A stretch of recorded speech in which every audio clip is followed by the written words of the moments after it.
Now it's time to meet all the players. So here's the Big Daddy Ed Whalen with the South lineup. All right, thank you very much. Number 1, Corey Bray, a wide receiver. Number 3, Matt Wells is a wide receiver. Number 5, Lamont Woods is a wide receiver. Number 7, Rob Lake is a quarterback. Number 9, Corey Falls is a running back. Number 10, Kevin Green is a quarterback.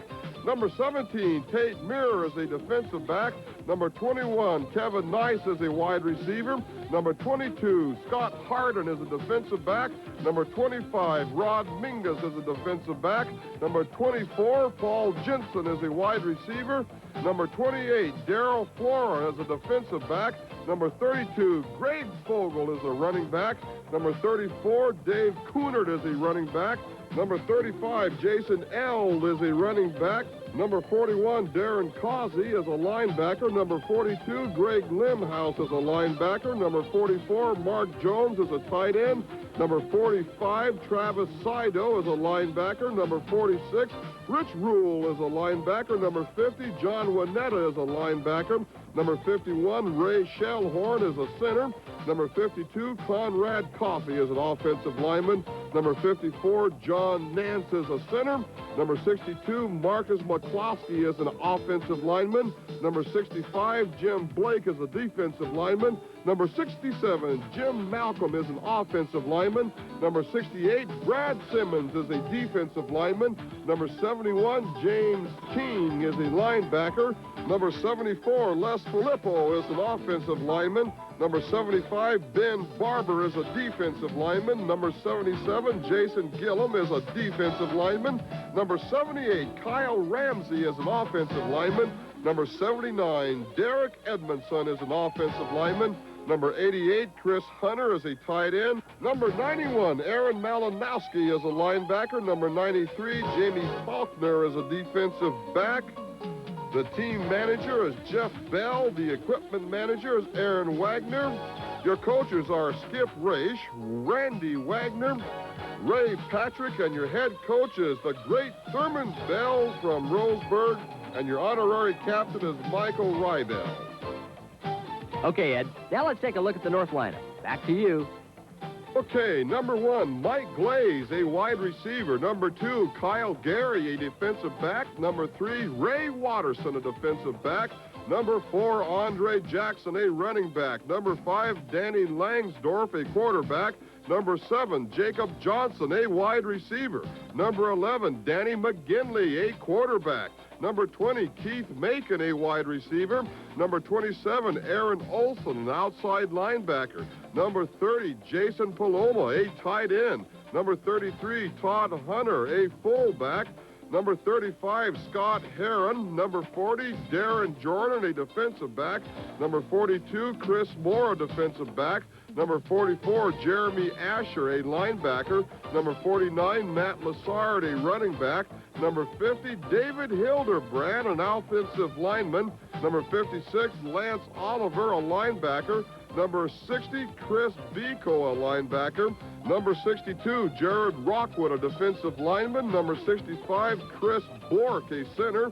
Number 66, John Inglegow is a nose tackle. Number 68, Paul Wiggins is an offensive lineman. Number 69, Tony Rance is a defensive lineman. Number 70, Brad Barcroft is an offensive lineman. Number 72, Doug Boss is a defensive lineman. Number 75, Troy Lucas is an offensive lineman.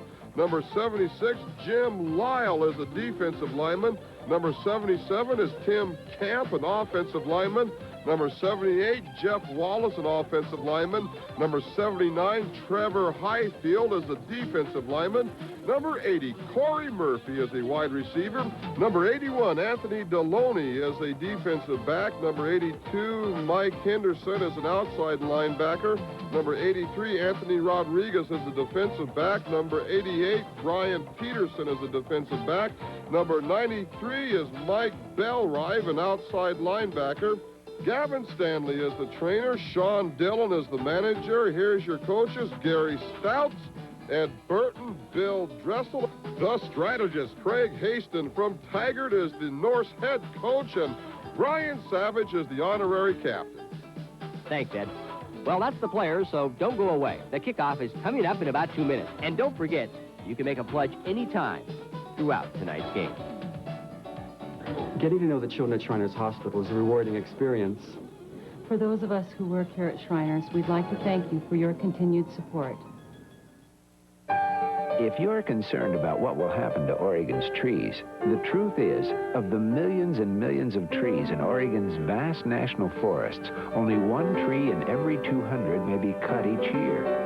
And for every tree harvested, 6 new trees will be planted. In fact, our trees can't be harvested faster than they can be grown, ensuring a lasting supply for Oregon forever. Oregon will never grow out of trees. It's Schleifer Furniture's biggest summer clearance sale ever. No, I'm not going to tell you how to save 15 to 60% off everything in the store. I'm going to show you.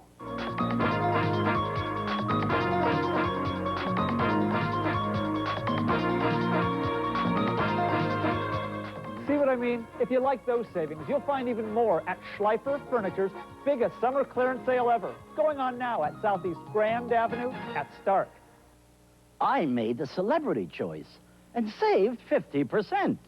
I saved 50%. 50%. Right now, you can get a Celebrity Choice adjustable bed for less than the cost of this quality flatbed on sale at 50% off. Now imagine, you can save that 50% and still own the best adjustable bed in the world. The Celebrity Choice adjusts to help relieve low back pain and improve poor circulation. Only Celebrity Choice has a 3-way massage system that really works. You don't have to be a millionaire to live like a celebrity. Call now. Find out how you can own a Celebrity Choice adjustable bed for less than the cost of a quality flatbed on sale. At 50% off. Make the Celebrity Choice. Call 1-800-255-8400. That's 1-800-255-8400 toll free. Call 1-800-255-8400. The first half of the Shriners Hospital 44th Annual North-South All-Star Football Game is brought to you in part by your local Northwest Ford dealers. Have you driven a Ford lately? And by Les Schwab. Our business is earning your trust. This year in the state 4A championship football game, 2 teams came together to compete for the state title. A touchdown with 4 seconds to play tied the game, and we ended with co-champions. Tonight, those same 2 coaches return for a chance to break the tie and declare victory when North meets South in the Shriners Hospital 44th Annual North-South All-Star Game. Welcome back to Civic Stadium for tonight's Shrine All-Star Football Classic between the North and the South. Again, I'm Rick Metzger. I'll be handling the play-by-play with Tom Smythe of Lewis and Clark, our color analyst. And we'll set the stage right now by telling you that the South has won the toss and they have elected to receive. They'll take the football guarding the goal to the North, and the North will kick off and defend the goal to the South. Temperature 81 degrees. We've got a nice wind, though, from the northwest, about 15 miles an hour. And actually, Tom, very comfortable down there on the field for this football game. Yeah, it's going to be a great night for the ball game. I don't think it's too hot, which it has been in the past at times, and this should be perfect. Of course, the South winning last year 12-10, and a dramatic game in the final 8-9 minutes of that one. The North will be trying to equalize this one, but if we can have one just half as exciting as that, we should have a great one tonight. Well, I think both the last ball games have come down to a field goal attempt at the last of the ball game, and maybe we'll have another one of those. Third time's a charm, maybe, huh? Deep to receive for the South All-Stars. Back at about the 5-yard line will be number 9, Corey Falls from South Medford. And also back, Greg Fogel from Roseburg. Kick it away from him. Yeah. Tremendous performance by Fogel, of course, throughout the playoffs last year, and especially in that championship game in the final 47 seconds, in which they apparently had scored the winning touchdown before, of course, Tiger came back and had a dramatic comeback of their own to tie the game and force the co-championship. Of course, you know, you have both coaches involved in that ball game as the head coaches here tonight.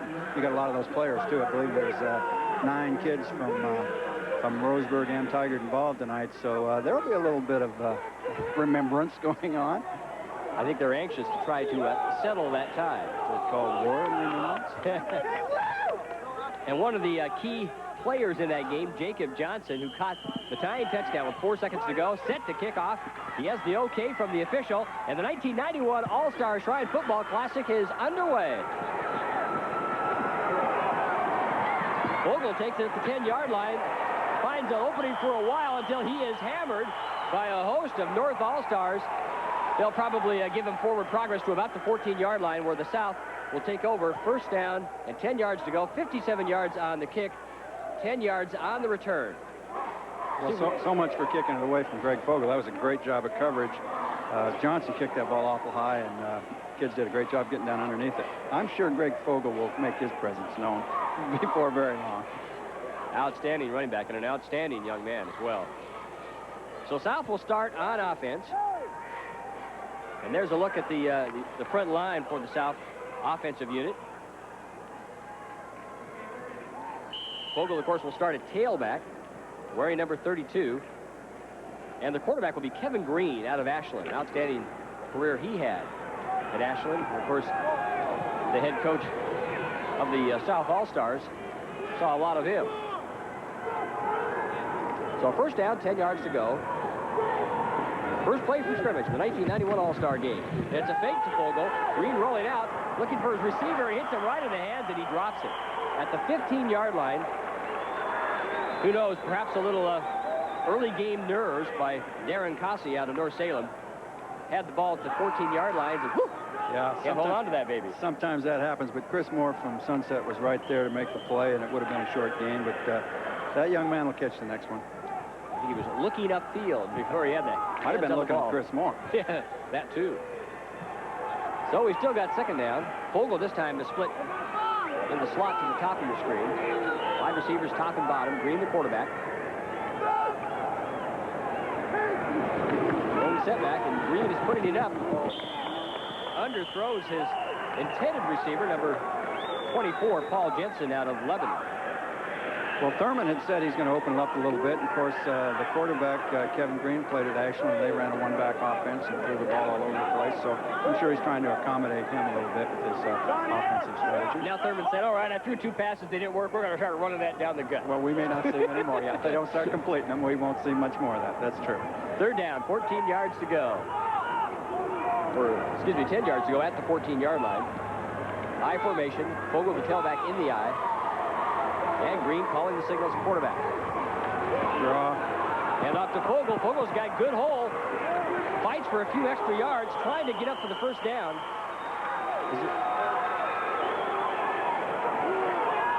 Ball is down at about the 19-yard line.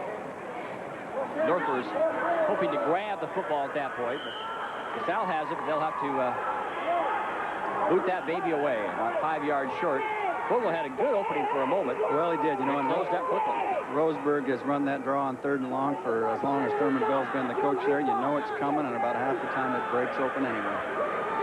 Ray Watterson out of Benson High School. It's back in lone single safety at about his own 39-yard line to receive the punt. It's a good one.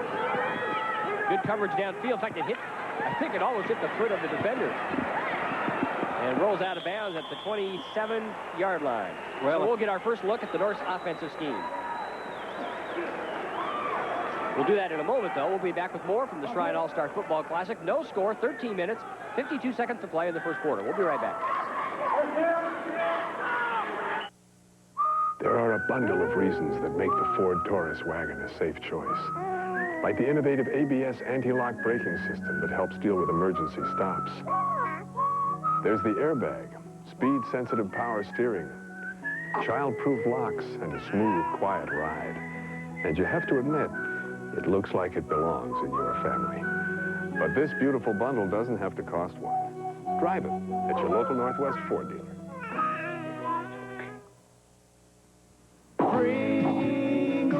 Pringles corn crisps, more corn for your taste, less fat for your waist. More fresh roasted whole kernel corn. And you know what? They've got a lot less fat than the leading corn chips. Look, you can even see the difference. More and less Pringles corn crisps, more corn for your taste, less fat for your waist. Pringles corn crisps. More corn, less fat. Play out, No, go out there with the slot, then come in and go. All right. Eavesdropping on the South All-Star. And going out. Coach Burton is fired up. I think he's into this football game. Okay, first down, 10 yards to go. The first offensive set now for the North All-Stars. The ball sitting at the 27-yard line. And Danny McGinley, the quarterback at Tigard High School, starting for his coach, Greg Haston, here for the North All-Stars. He's going to put it up on his first offensive opportunity, too. And he hits Keith Macon out of Sunset High School, and Macon takes it up to the 38-yard line, very close to a first down. Well, that was a nice throw. Faked originally to him, and he slipped underneath, and McGinley did a good job coming off the downfield receivers and hitting Keith underneath. Macon, number 20, a real offensive threat. Tremendous career at Sunset High School. He scored almost 3.5 touchdowns a game for those guys. Well, he's an awful good player. I played with his father at Lewis and Clark back in the dark ages. Wasn't that long ago. It was a first down, so first down and 10 yards to go. The ball at the 37-yard line. McGinley back to pass again, just outside the reach of his receiver, and boy, did he hear footsteps on that one. Matt Lassard out of Gresham High School had to try to reach for that one, and instead he reached for the defensive back. Well, Tate Muir from Roseburg is a great player and was a big factor in Roseburg's push towards the state title, and he was the young guy right there ready. He read that very well. A good stick, and I'm sure Lassard will remember that. Jeremy Asher now the lone setback, also from Tigard High School, so the quarterback and the fullback very familiar with each other, and he gets the handoff. Goes over right guard and tackle, gets about 3 yards on the play, up to the 41, maybe the 42-yard line. We'll bring up third down, and let's say 6 yards to go. Long 6. Yeah, that's a quick trap play over the middle, which one of the base plays in football, and Jeremy Asher's made a few yards on that play for Tigard High School over his career. And there's the head coach of Tigard High School and the head coach today's North Shrine football game for the North, Craig Haston. So third down, 6 yards to go. Wide receivers top and bottom, Jacob Johnson and Corey Murphy. Two guys with great hands. Split to the top of your screen, and McGinley is sacked. He was blindsided on that one, had no idea that number 28 was coming in, Darrell Flora out of North Medford, and dropped him back at the 34-yard line. Well,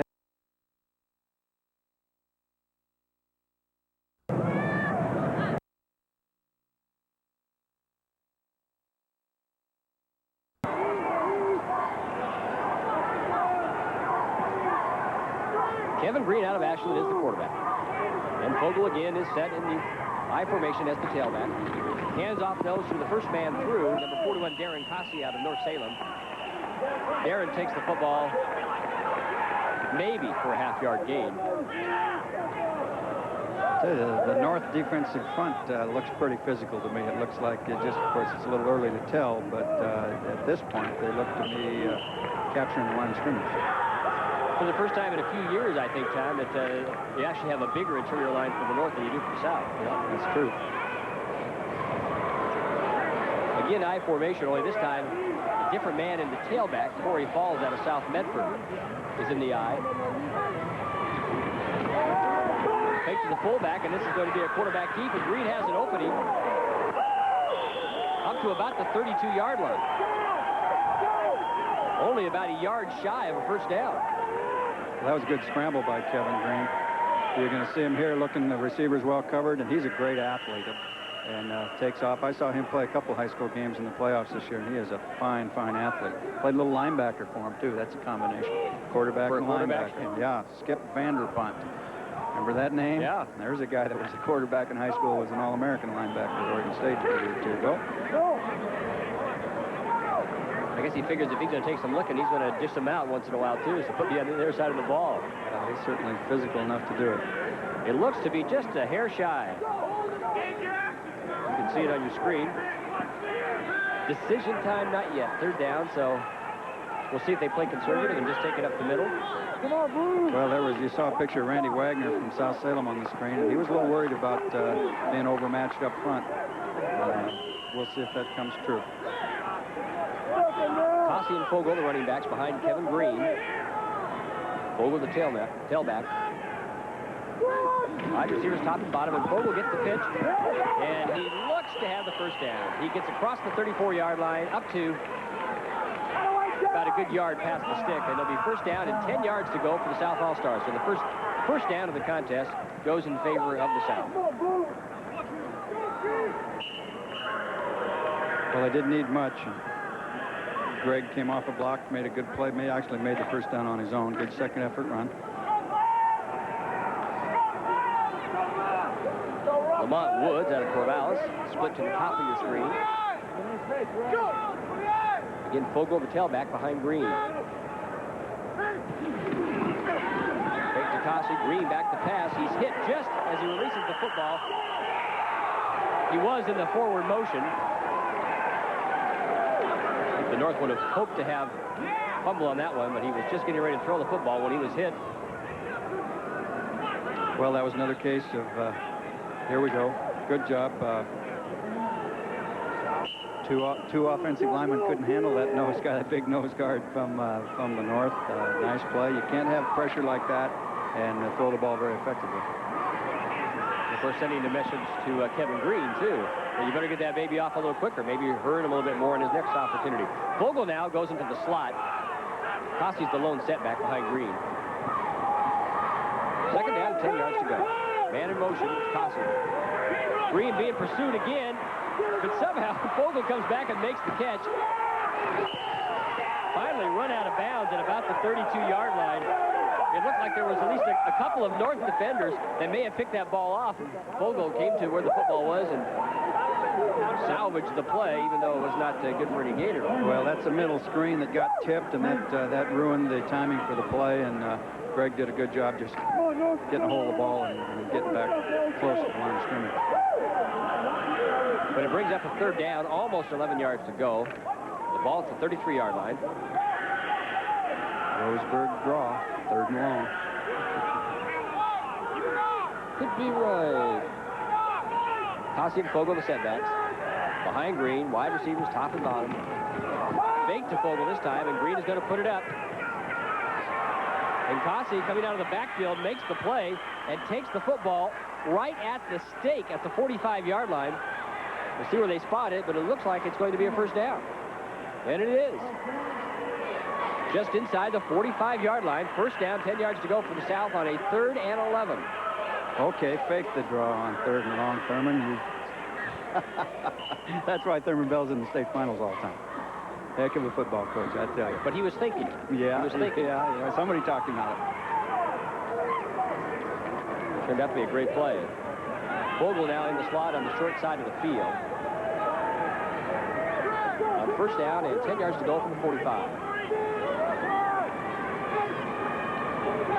North almost jumps off, gets back in time. The ball is tipped again, though.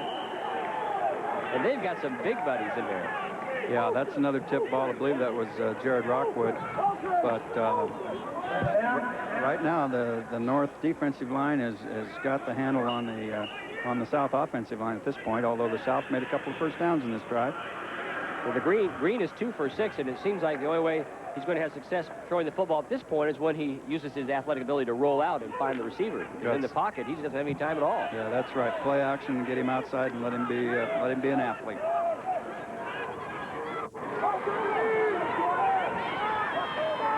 Three receivers out of the bottom of your screen. Fogel again in the slot. And Kasi is the lone setback at fullback behind Kevin Green. Green fakes once, looks the other way, and he's in trouble. He airs it out, but it's out of bounds, and there's a flag on the play.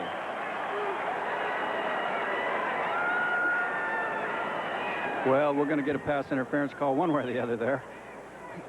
The ball appeared to be out of bounds at the time that both players were up. This is going to be interesting. Well, Kyle Gary out of Putnam was the one that had the flag thrown on him. Right. Appeared to be an uncatchable ball, but I don't know that that's going to be a factor here. We'll wait. The referee's decision. The ball appeared to be well out of bounds. Yeah. Got to say something about the referees. They're donating their time tonight, and they do that every year. And these guys are the top of their profession, and they do a great job. Okay, that's exactly what the call is. Pass interference, 15 yards, automatic first down. It'd be great to see that one again. Now, come on, let's get off the ball. Get off the ball. Certainly did not appear to be a flagrant foul to me, but we won't see it. So the official was a lot closer to it than we were. And they're always right. Whether they're right or not. First down and 10 now in the South. First time either team has been in the other team's territory. Green engineering this drive back to the I formation. And he hands off to Cossey. First play, big hole. Flag on the play. Cossey just keeps going and going down to the 17-yard line before he is finally stopped by the same man who had the flag thrown on him a few moments earlier, Kyle Gary out of Putnam.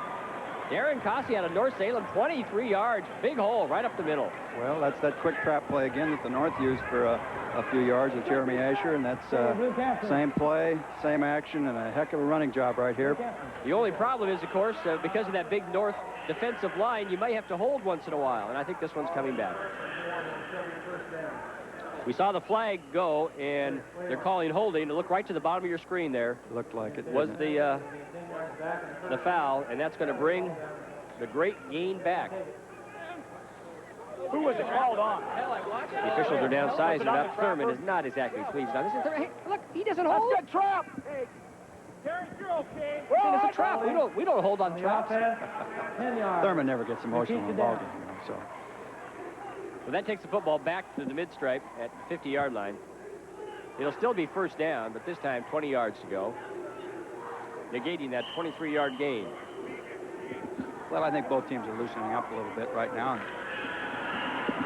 We've got 8 minutes, 39 seconds to go in the first quarter, and if you're just joining us at Civic Stadium, Rick Metzger with Tom Smythe and Ed Whalen, and we have no score.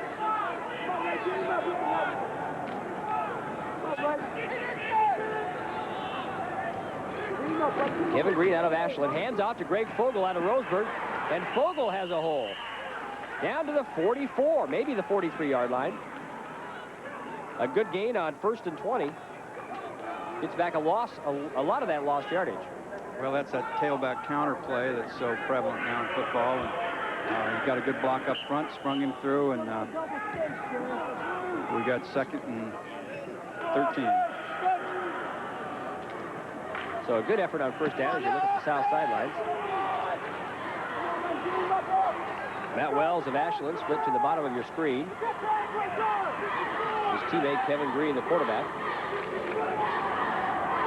Cossey and Fogel behind Green. And it goes to Fogel.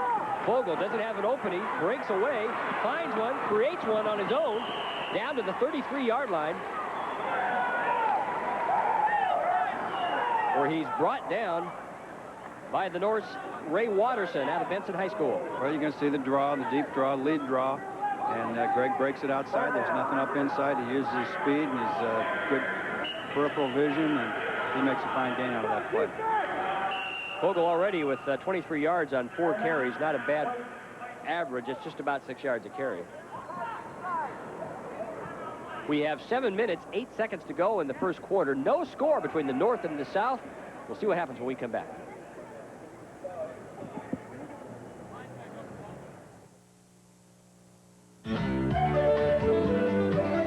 As your car ages, it may need higher and higher octane to perform like it used to. But there is a gasoline specially formulated to control this higher octane need while providing the highest level of engine cleanliness.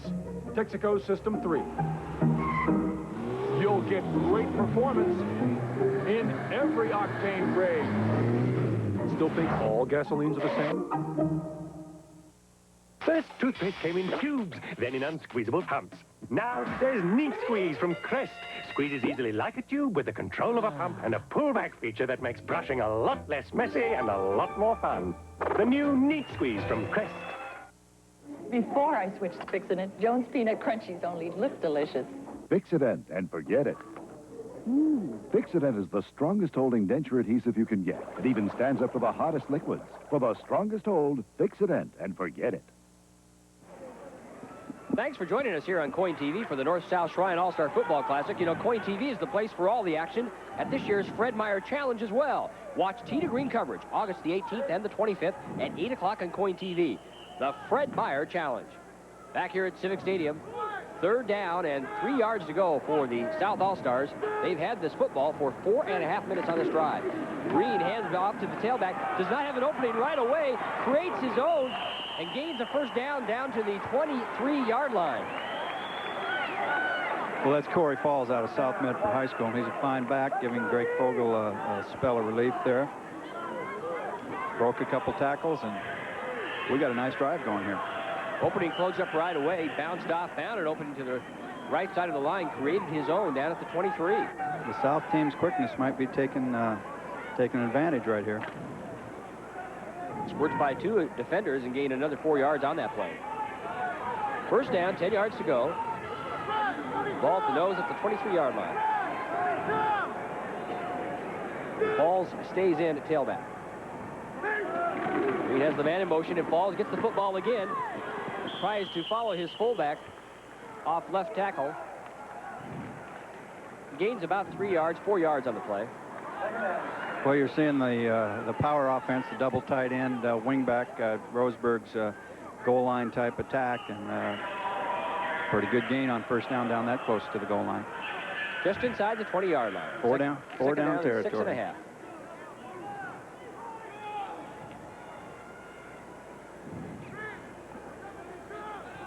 Darren Cossey again, the fullback.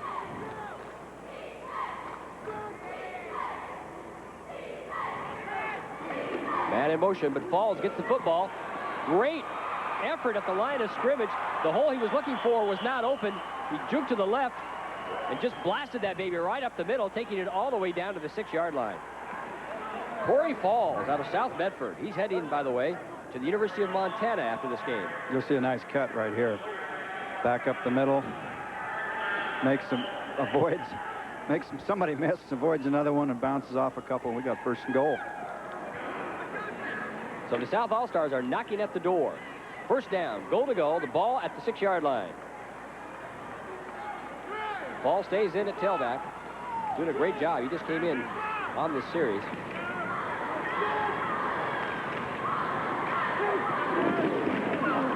And he gets the football again, and he's going to score. Again, creating his own path to the end zone, and Corey Falls from 6 yards out takes it in for the South touchdown. 5 minutes, 13 seconds to go on the scoreboard in the first quarter, and the South draws first blood. Excellent run here by Corey Falls. He's got great feet. That's an excellent camera angle there. And he runs over a couple, and no one's going to keep him out of the end zone. Great drive, great run.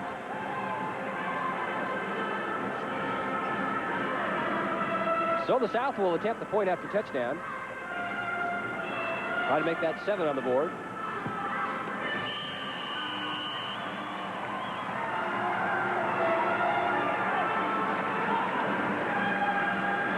So 5 minutes, 13 seconds left to go on Chris Hunter's PAT, and the South has drawn first blood. They lead it 7-0 here in the North-South Shrine All-Star Football game. We'll be right back.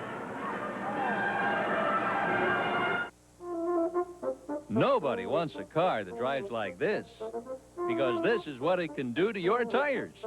The answer? Les Schwab, the latest in technology and equipment. Alignment, brakes, shocks, struts, and most important, that Les Schwab spirit of service. We do it right, we do it complete. Shocks, brakes, and alignment. And Les Schwab, just like in tires, we give it our full guarantee.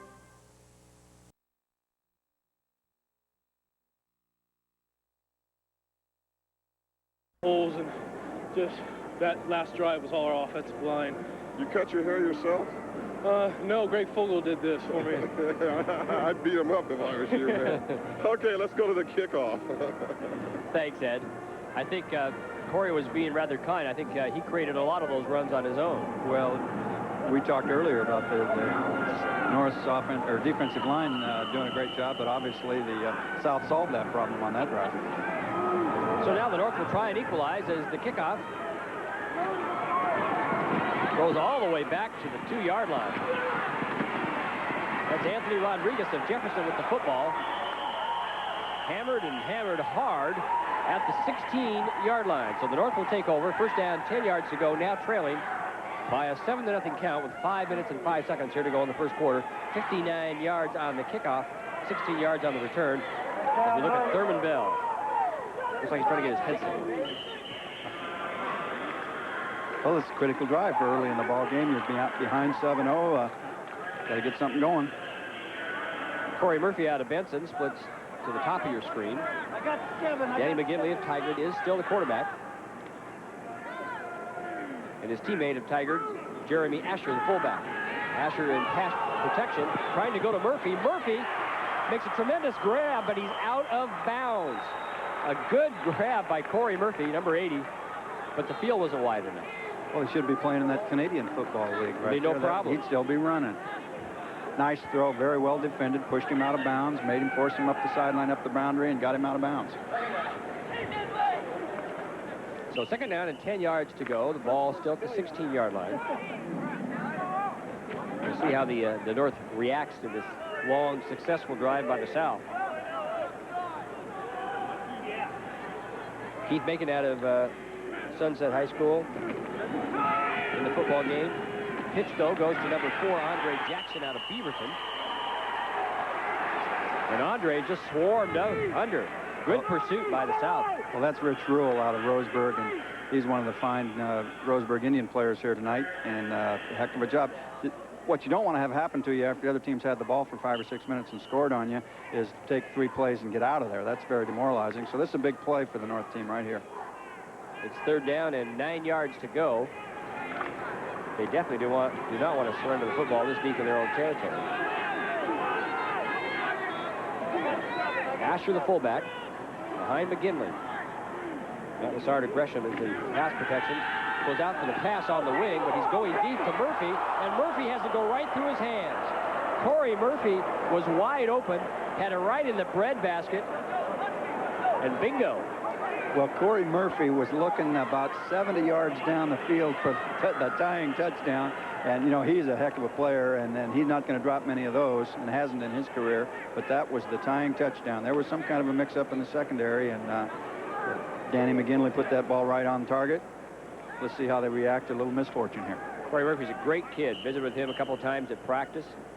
Visited with his English teacher. Maureen Scally says one of the nicest kids she ever had in senior English. That's tough to be a nice kid in senior English. You have to take senior English when you're senior? Funny how that works. So a short punt. They're trying to get the most out of it. Torrey takes a backwards bounce. And so they finally down it at the 48-yard line. And the South will have excellent field position, already leading the football game by a 7-0 count. And now taking over at their own 48-yard line on only a 33-yard punt by the North All-Stars. Well, that was a snap that was bobbled, and they were lucky to get that off. 98 out. 98 out. Let's go. South has excellent field position. Let's see if they can take up where they left off on the last drive. Another fullback ready to go.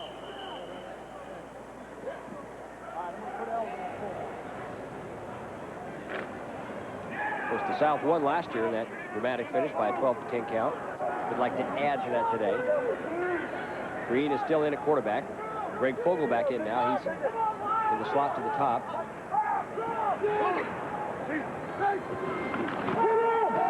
And Green is back to pass again.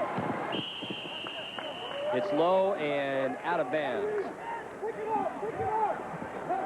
Well, that was intended for Matt Wells, and you knew that wasn't going to go very much farther before those two kids from the Ashland Grizzly outfit hooked up.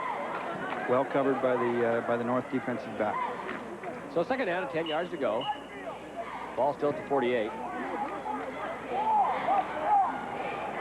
Green now 2 for 7 in the passing department. But the South has already racked up 65 yards rushing. Most of it from the tailback position. Fogel with 23, Falls with 33 yards of that total. Fogel back in at tailback. And miscommunication at the line of scrimmage. Green falls back on it. And they hold on to the football. Ooh. That was a close one. Yeah, that could have been a turnaround right there. It's very hard for a quarterback to react that quick and find the ball when you get the snap and you're not expecting it. And Kevin Green showed a little reaction, a little athletic ability right there. Corey Falls, the young man who scored the first touchdown of the game, is back into the football game for the South. He's in the slot to the bottom of your screen, and Fogle is to the slot to the top of your screen. Jason L. out of Prater High School is the lone setback behind Kevin Green. Green back to pass again. Goes right over the middle, and it's picked off. That's Ray Watterson out of Benson High School. And Ray just keeps on moving.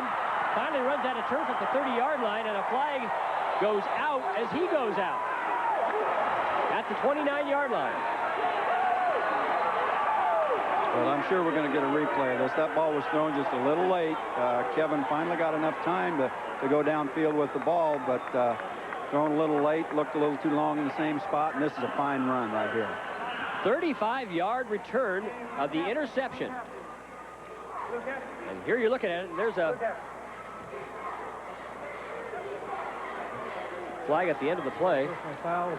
Well, I'm not so sure that was a flag, or are they? I don't. There they go. They're marking it off. Personal foul. I guess they call that a late hit. That's pretty questionable to me. That looked like this might be there was a hold by the North down here, I thought at first. Yeah. But they called that. They must have called that, right here. They call that a late hit right there. That is a late hit. Definitely was heading out of bounds on that play. Yeah, he was. So this gives the North great field position deep in South territory. The ball at the 17-yard line. And we got a change at quarterback. We do have a change at quarterback for the North All-Stars. Danny Langsdorff out of McMinnville. Now calling signals. Hands off to, for about a gain of a yard only. Yeah, was that Keith? Yeah, that's Keith making now. The North coaches said they were going to alternate the quarterbacks every 2 series, and at least for a while, and see if they had somebody with a hot hand. So that's telling you about the man calling the signals now. Number 5, Danny Langsdorff, out of McMinnville High School, heading to Linfield College after this game is over. He takes the handoff, and he's going to put it up. Doesn't have a man opening. Buries the football in himself at about the 18-yard line. So good defense by the South All-Stars. Langsdorff couldn't find an open man. Well, he did a good job of not throwing the ball here. Didn't want to throw it late down the middle, brought it down, and made what he could. That comes from having a coach for a father. Ed Langsdorff, assistant coach, a longtime assistant coach for Ed Rutschman down at Linfield.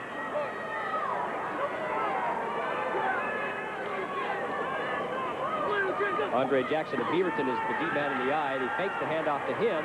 And again, Langsdorff is forced to scramble. He puts it up. It is in and out of the arms at about the 9-yard line. I think it takes the wind a little bit out of Corey, I think, down at about the 9. We got a flag over there. We've got roughing the passer, a late hit on the passer after he threw the ball right over there on the sideline. That's going to be, I'm not sure if that's half the distance or if that's automatic first down. We only have 48 seconds left to go here in the first quarter. There's a key 3rd down for the North All-Stars, so it's pretty well decide this drive. We're talking to the North captains, and we'll listen as well.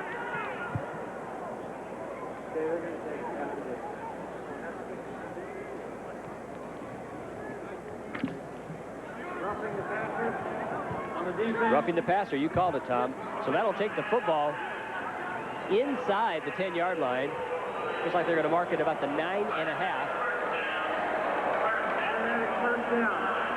Well, that's the hardest place to have a first down down there, just inside. It gives you first and goal from almost 10 yards away. Under the circumstances, I think the North will take it. Now, the South is going to take a timeout and talk about this a little bit. We have 48 seconds left to go in the first quarter. The South leading by a 7-0 count. The North knocking at the door. You certainly have worked with a lot of these coaches on the North sidelines a number of times. What do you think's going through Craig Hastings' mind right now? Well, Craig'd like to get that tying score, and he's got a couple of good efforts out of Danny Langsdorff, a couple of good scrambles by him, and kept this drive alive with that penalty, obviously. But Craig wants to get the ball in the end zone. He doesn't want to settle for a field goal here, and he's walked out on the field into the huddle, which you can do now in high school football, and he's probably got something up his sleeve. They've been known to score a time or two when the pressure was on. Yeah, 4 seconds to go the last time I saw them on the field, as a matter of fact.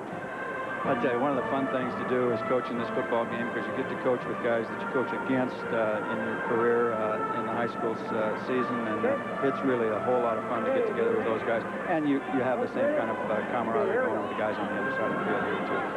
Okay, first down, 10 yards to go.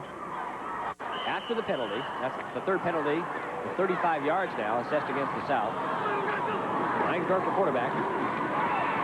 And he hands off to Matt Lassard out of Gresham. And Matt has a big hole before he stopped at about the 3-yard line, but a good move on first down. Well, you're seeing kind of a replay, the same type of a play that the South team scored on with Corey Falls, a little counteraction out of the tailback's position. And we got some good blocking up front. Fine job. Now we got second goal for the North, and we're looking at a tie ball game, unless the South can get them stopped. Okay, second down, goal to goal, the ball at about the 3-yard line. And Macon gets the call out of Sunset High School, and Keith takes it down to about the 1-yard line. Right now, let's go down to the sidelines and Ed Whalen. Ed? Yes, sir, boys. Here's the guy who set it up, Ray Watterson out of Vinson. Talk about your interception. That was pretty, man. I just read the quarterback's eyes when he started looking towards the receiver. I saw him glare at the man coming up the middle, so I stood up there and picked it off. Now, this bandana, does that keep you from sweating or what? You look like Hulk Hogan, man. Not Hulk Hogan, just Ray Watterson. Okay, you guys in shape? Yeah. You're going to have to be. Yeah. Okay, back upstairs, boys. Thanks, Ed. Okay, that's the end of the first quarter. 15 minutes of football already into the books. The South leading this football game by a 7-0 count. We'll be back with the second quarter right after this.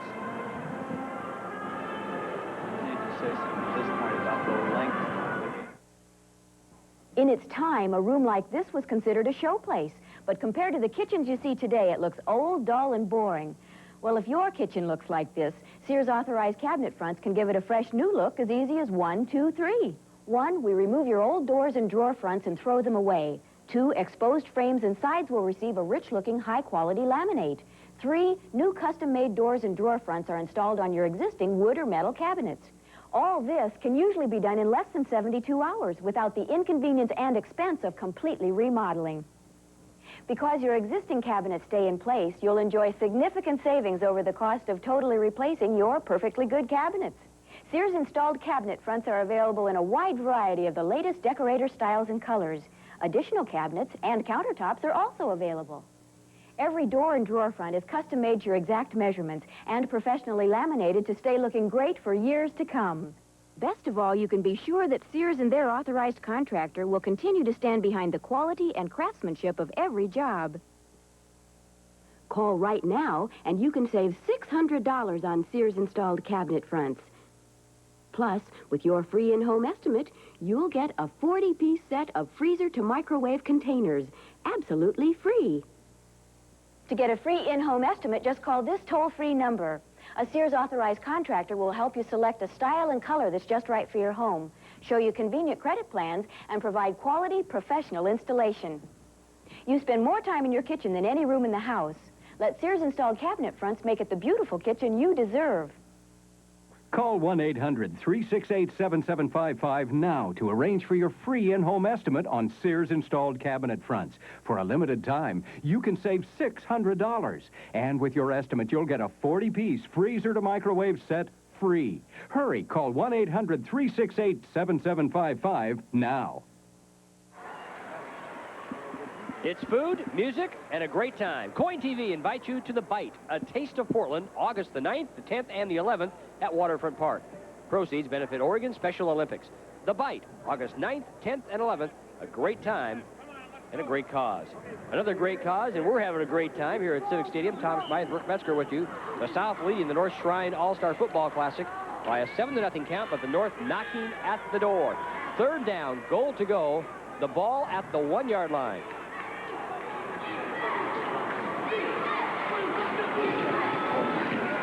Hands off to Lassard, and he just waltzes into the end zone.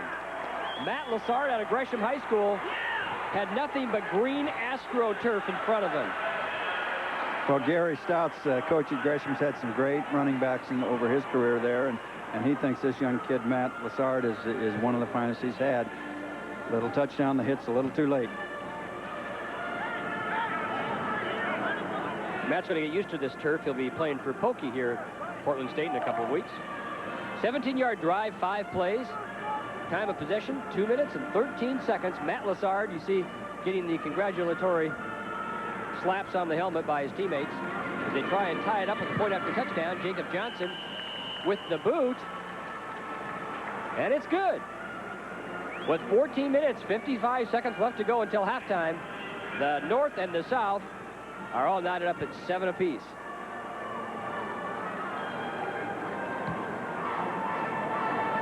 A nice response to the South touchdown. Well, it was a nice drive, obviously aided by a couple of key penalties there, but we got an even ball game going here again, and that's what it's all about in this game. You'd like to have a competitive football game that goes back and forth, and everybody gets a chance to play, and you get some scoring, you get some excitement going. It's a great way to start the football season every year. Let's go down to the sidelines and Ed Whalen. Ed? Yes, sir. The big daddy who scored, the little daddy who scored. Great setup by the interception, and then you took it in. Yeah, made it look easy with all the great players we got. Just busted in there, no problem. You just ran over number 5 over there, didn't you, Woods, from the South? Yeah, it was just adrenaline pumping. I had no idea what I was doing, just going right through. Feels good when you do that, doesn't it? Sure does. I know. Okay, back upstairs to you guys. Matt Lassard.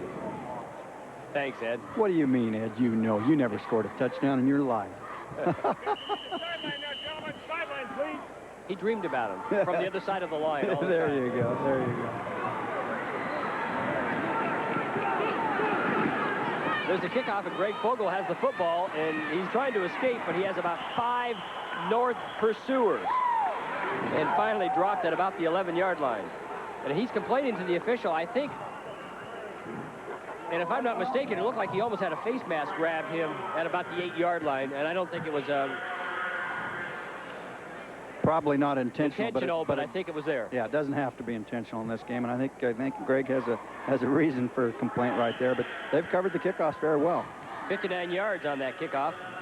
Fogel, 10 yards on the return, so it's first down and 10 yards to go just inside the 12-yard line. And Rob Lake out of Willamette now in at quarterback for the South All-Stars. Lake from Willamette in at quarterback. And the handoff to Fogel, and Fogel is met behind the line of scrimmage. Loses about 4 yards on the play. Had no chance on that one. In fact, his defender was looking him in the eye at the same time he was looking at the football in his arms. Well, that was John Engelgau, and that's off a good play. You get a quick nose guard, sometimes they can dominate a football game from that one position. Coach Thurman Bell shuffling his receivers in with the plays. Rob Lake running his first series at quarterback. Jason Eld out of Crater is the fullback.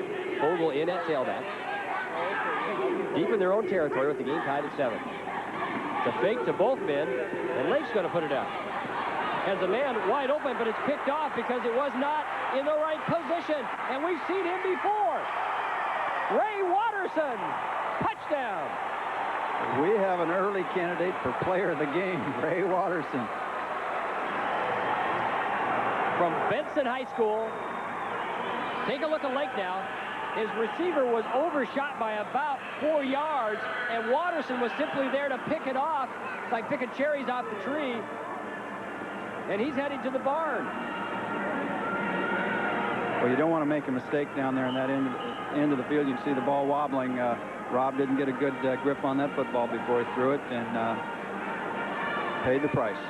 They go for 2 on the play. And it's good.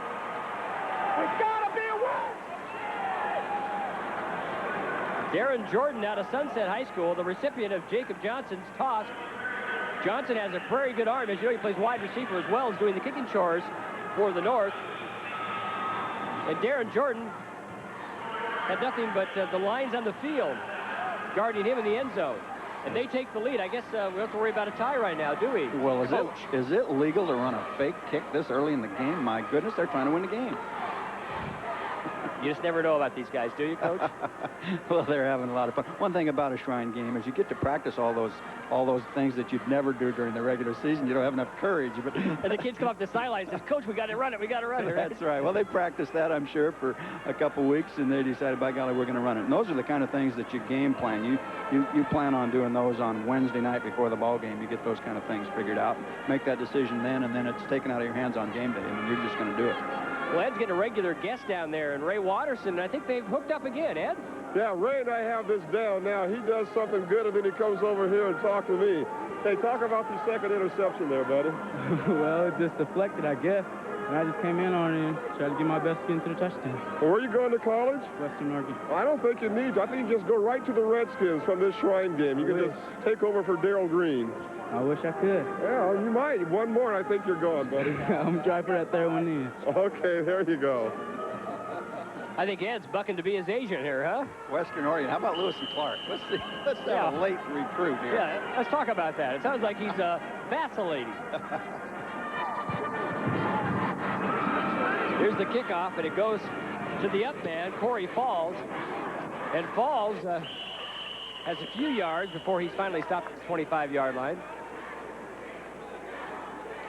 And the South will take over first down and 10. Now they trail by 8 points, 15-7 on the touchdown and the two-point conversion. 49 yards on that kick, 13 yards on Falls' return. Well, again, you have one of those key things. You've just thrown an interception for a touchdown, and this is a pretty important driver. Get your composure back, settle down a little bit, run some conservative plays, and get her going again. Rob Lake is the quarterback, and Greg Fogel is the tailback in the I formation. And Lake fumbles the snap from center. They're down on it. We'll see if the North recover the football. They say they do. And the referee says, you're right. Number 54, John Nance, or check that.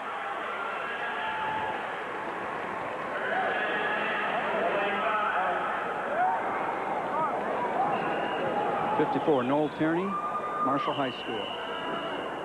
He's very happy about that. Well, I'm sure he is. Boy, that's something you don't want to have happen. Two critical mistakes on deep in your own territory. One play right after another. We'll see what happens when we come back. 15-7, North leading the South. Second quarter. We'll be right back. Something seems to be missing from this car. What is it? How about this pickup? The wrong color, perhaps? This 4x4, does it lack style? Well, what if we change the wheels? Wheels, that's it. Custom wheels from Lechois. The latest in style and wheel technology. Excellent value with a full year warranty. And you never pay for custom wheel mounting. Custom wheels from Lechois. One of the most creative things you can do for your car. Your pickup, your 4x4. Enjoy a summer under the stars, with the stars, as the Multnomah Athletic Foundation presents renowned recording artist Kenny G, Curtis Delgado and the Stilettos, and the Tom Grant Band in the Centennial Celebration Evening, live at Civic Stadium. Feel the romance, the emotion, the excitement. Proceeds benefit the Multnomah Athletic Foundation. Get your tickets at G.I. Joe's Ticketmaster and watch the stars shine brighter than ever. Good to keep out of the game. Back at Civic Stadium, 13 minutes to go in the second quarter. Another key turnover by the South has given the North excellent field position at the South 25-yard line. My apologies. First of all, number 54, Noel Tierney, left off my program from Marshall High School. The young man coming up with the football on the passing center. We got a little dipsy-do with Ray Watterson again. He leaves the football behind him on that one, but the play is dead down at the 15-yard line on the end around.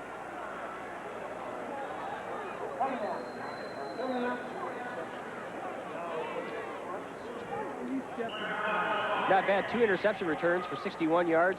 1 ball carry for 9 yards. Well, I think the North coaches decided every time he touched the ball, something good happened, so let's get him on offense and do it again. Danny Langsdorff, the quarterback. They're knocking at the door again. Andre Jackson is the tailback. Back to pass. Jackson on pass protection. Holds him off for a while. Langsdorff tries to come back for Corey Murphy. And Corey tried to come back for the football. It was pretty well committed to the 10-yard line, going the other direction. So it goes incomplete. And brings up third down. Well, that's 2nd and inches. That's a good play. You want to go for the home run on that play. You've got 2 downs to make the short yardage for the 1st down, and that's a good call. Keith Macon out of Sunset back into the football game at tailback. Todd Hunter out of Oregon City is the fullback on this series. Langsdorf the quarterback. And it's Macon with the call and the 1st down as he breaks inside the 15-yard line to about the 14-yard line. 1st down, 10 yards to go for the North. They already lead at 15-7. A couple of key turnovers by the South has turned this football game around. Well, it has, and this is a critical series right here for the South. Had a couple of bad things happen to them, and they need to have something good happen right here. Someone's got to step up and make a big play. Force a fumble, get an interception, make the big play for the South to get the momentum back on their side. So 1st down and 10 yards to go at the 14. Danny Langsdorf, the quarterback. Hands off to the 1st man through. That's Todd Hunter out of Oregon City. He does everything he can to kind of stay on his feet. Takes the football down to about the 8-yard line. Right now, let's take it down to Ed Whalen. Ed? There's Trevor Highfield, who hit him, and Noel Tierney, who recovered to set up what you're seeing right now. Tell me about the play. Well, Coach just puts me on the center, try to scare him and scare the quarterback. Did the best I could, and I think it worked. I came in, hit the center really hard, and that messed up the snap. I think I knocked the center and the quarterback, and Noel's right there to cover it. He was right on the guard, and that's what happened. And we look at the incomplete pass. Tell me about the old recovery. I just go down on guard, hit center, and Trevor hit him, and I scooped it up. That's about it. Let me tell you something. I'm 6'4", and I feel like a midget between these two guys. And what are you guys, 18 years old? Yeah. Oh, baby. Back upstairs. Thanks, Ed. Wait till they grow up. Woo. As you can see, the pass was incomplete. On a crossing pattern, Jacob Johnson was overshot on the play, so it brings up 3rd down and about 4 yards to go. The ball at the 8-yard line. Langsdorf, the quarterback. Jeremy Asher, the lone setback. He rolls out behind Asher, has to squeeze away, and only gets back to the 10-yard line, so he loses almost 2 yards on the play, and it will bring up 4th down and 6 yards to go. Well, the South had to rise to the occasion. They have the last 2 plays. Good pressure on the quarterback. Danny didn't have any time to throw the ball. Excellent pressure by the defensive front on the South. Looks like they're going to go for it.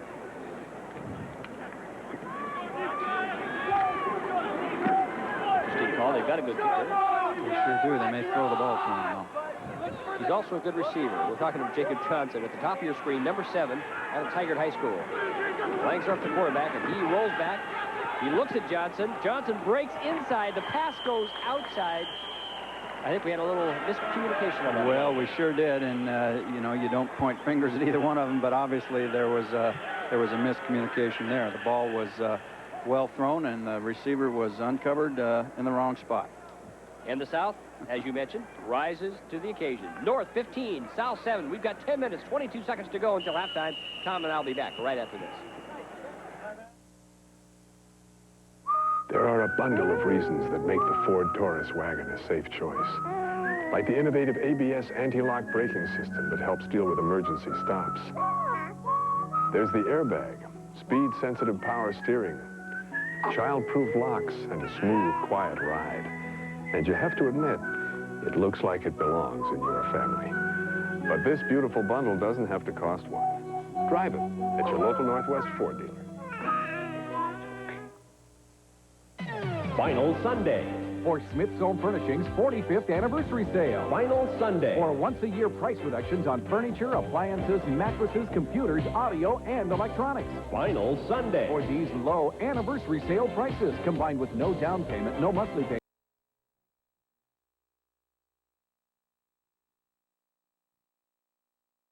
On the pitch, has an opening, gets about 4 or 5 yards before he's brought down at about the 17-yard line.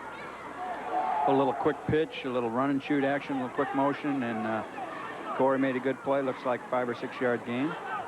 Corey out of South Bedford. We mentioned earlier will be going to Montana. So he goes out of the football game right now after that carry. Second down and about 5 yards to go. Green, the quarterback. Fogle now the tailback. And Matt Wells is split to the top of your screen. Fake to Fogle. He's going Wells' direction, and Wells is out there, but it hits the defender of the North All-Stars, number 88, Brian Peterson, right in the back. Yeah, we went deep to Wells on that play. The ball was underthrown a little bit, and number 3 was kind of lurking in the area there. There's a chance if that ball hadn't hit his teammate, he might have picked it off again. There it goes, there right on the helmet. Yeah. He said, hey, somebody's dropping stones. Peterson out of Reynolds High School. And there's a look at Craig Hastings saying, gee, too bad we don't have eyes in the back of our heads. Brings up third down, 5 yards to go now for the South All-Stars.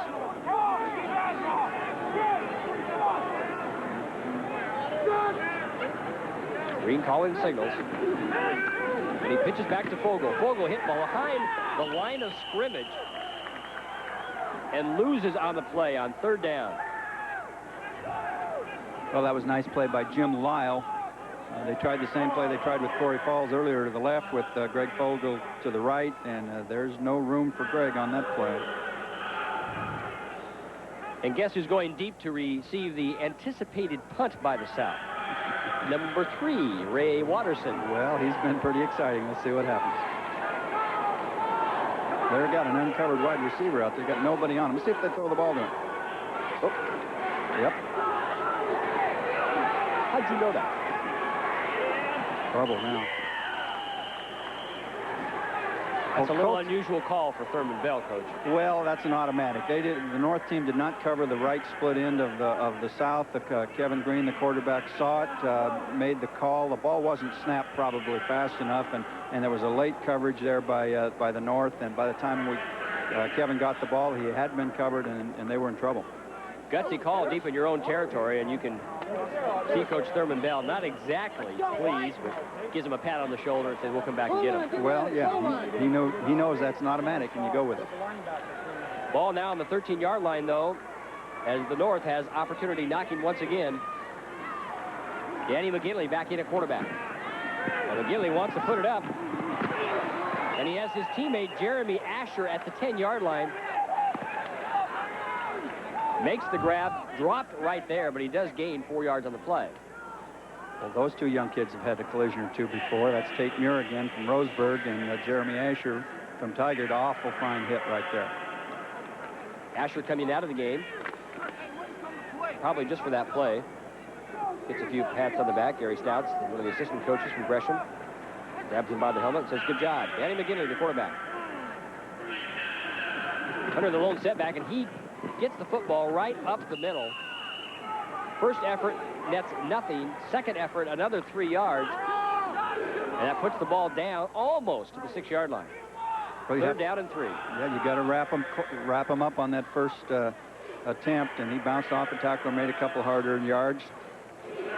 Todd Hunter, the fullback out of Oregon City, who also is headed right here to Portland State. Johnson's going to be split to the top of your screen. Ray Watterson's in the slot to the top on third down and 3. McGinley, the quarterback. And the pitch goes to Andre Jackson. Jackson dropped behind the line of scrimmage on a great defensive effort by the South All-Stars. Darryl Flora in on that one. Darryl Flora, North Medford, read that play all along. Quick pitch, and there was nothing there. Darryl had it covered all the way. Corey Murphy out of Benson comes in with the play for Danny McGinley. Cover 6. This could be a big character builder for the South. They've battled it with their back to the wall 2 straight series here. This is another 4th down play. If they can get them stopped here, they may get their confidence back. McGinley, the quarterback, he has Johnson split to the top of the screen, Murphy to the bottom, both great receivers on 4th down and long. He wants to put it up. He's looking Johnson's way. Instead, he tosses it short, but right into the hands, I believe, of Darryl Flora. Same player, 2 great plays in a row by Darryl Flora. You got to stand up and be counted when you're in trouble, and that's 2 great plays in a row. Rod Rumry, North Medford High School, one of his kids. So after apparent disaster for the South All-Stars, they've risen to the occasion on defense, and as a result, with about 6 minutes and 23 seconds to go here at Civic Stadium in the first half, it's still just a 15-7 ball game. We'll be right back.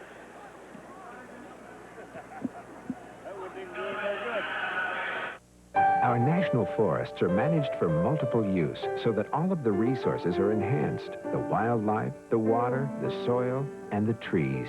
While cutting timber is permitted in areas of Oregon's national forests, 2.1 million acres of national forest lands are set aside as wilderness, never to be changed by man. And still more trees are protected for recreation, wildlife habitat, and buffer zones for rivers and streams. Oregon will never grow out of trees.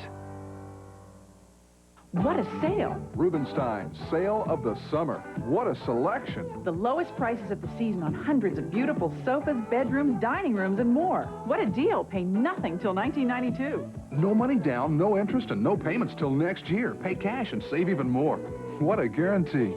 Rubenstein's guarantees you'll be happy, or they'll take it back. And what service! Who else gives you free delivery? What a sale! It's the sale of the summer. Rubenstein's. The difference is the furniture. Back at Civic Stadium, where the North leads the South 15-7, but the South with a great morale booster, we would think, turning back the North again deep in its own territory. Well, their defense has come up with two good stands in a row. Now it's time for the offense to get in gear and get one of those long drives going again. Okay, they're at their own 17-yard line, and Kevin Green is back in on this series at quarterback. See if they can do it. They haven't been past their own 24 this quarter. Handoff goes to the lone setback. That's Darren Cossey out of North Salem for a short gain. Let's go down to the sidelines and Ed Whalen. Ed? Yeah, Darryl Flora here for the morale. You guys needed that interception, didn't you? Yeah, we did. I think we need to get it turned around and get our offense back and pumped up and get some more points on the board. You just kind of hit out in the bushes and grabbed that baby, didn't you? Yeah, that was on the interception. Yeah. I saw the tight end or fullback dragging across and got in front of it. Okay, well, good luck to you. They're kind of big, aren't they? Yeah, they are. Okay. They are. Okay. Thanks, Ed. Second down, 8 yards to go. The ball at the 20-yard line. Kevin Green out of Ashland, the quarterback. Back to the I formation with Fogle in the tip of the I. He wants to air it out. And overshoots his receiver, who overshoots the bench and everything else, Matt Wells.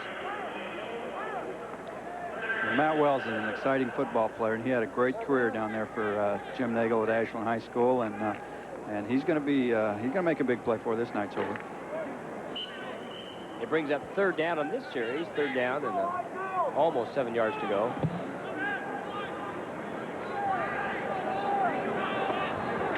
Just joining us, 5 minutes, 32 seconds to go in the first half. 15-7, North on top. South grabbed the lead with a 7-0 score. And the North has put 15 points on the board here in the second quarter and came close to 2 others before the South defense rose to the occasion. Third down for Kevin Green and the South All-Stars. Goes to the short man up. That's his fullback, Darren Cossey of North Salem. And a short gain up to about the 23-yard line, but not enough for the first down, so they'll have to kick that football away. We'll see if we see Ray Watterson again. It looks like he's heading back in single safety for the North All-Stars. Number 88, Chris Hunter, will do the punting chores. He's from North Bend High School. And Watterson back in single safety. Good snap.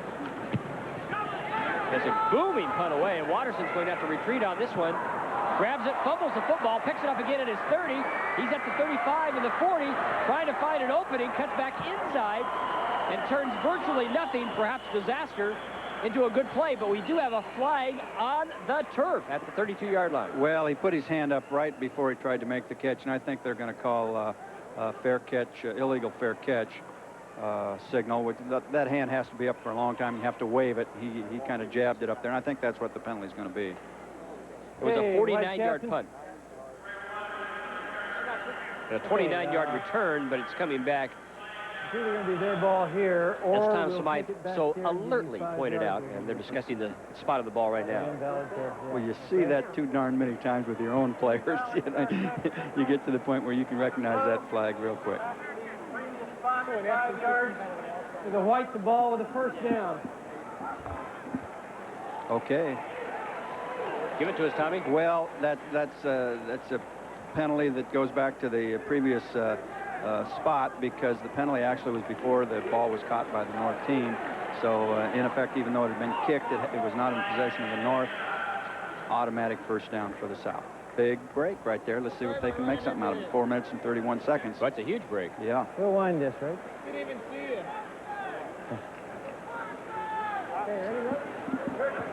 How about? No, it's a loose ball. We got to throw some slants. So we're back in possession of the South, back at the 39-yard line, or the 29-yard line, excuse me, where they spot the football. As we look at Thurman Bell, the head coach for the South, dodged another bullet on that one.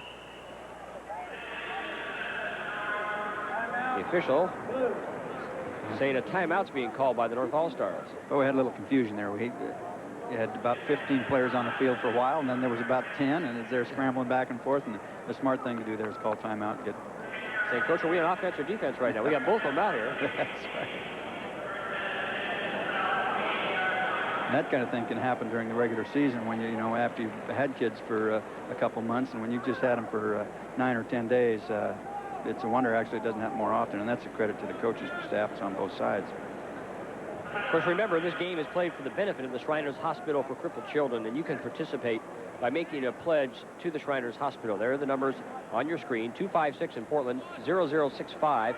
Outside the Portland area, it's 1-800-53-CHILD. That's 1-800-532-4453.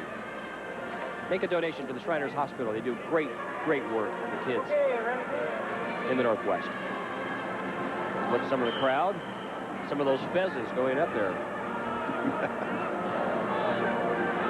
First down for the South All-Stars now as they get the ball back on the penalty. The ball at the 27-yard line. First down, 10 yards to go for Kevin Green and the South. Green looking for an opening, but he's sacked behind the line of scrimmage. That's Jared Rockwood, Lake Ridge High School. I'll tell you, that was a defensive secondary sack, though. There was no place for Kevin to go with the ball. Bill Dressel's defensive secondary kids had him covered, and you can't hold the ball that long. Kevin, I think, did a good job of just holding on the football when he got sacked from behind like that, because he was really wrapped up. The ball back now at the 26-yard line, so he only loses a couple on the play. The official blows the whistle and stops play for a moment here.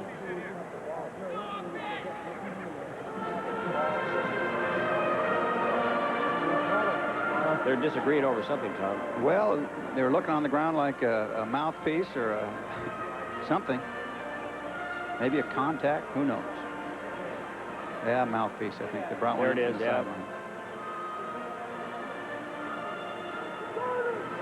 Get that little problem solved. We'll be back to live action. 3 minutes, 45 seconds to go. 15-7 North the score here in the first half. Talk about a mean look. That bald pate.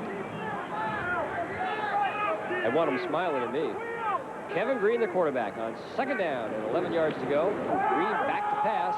He airs it out on the sidelines, and it's caught. Oh, what a great grab on the sideline. Great reception. Probably the first catch in the career of Derek Edmondson of Willamette, the offensive tackle. Well, you know, and he did it almost without looking at the ball. Some natural ability. Maybe they ought to move that guy to receiver.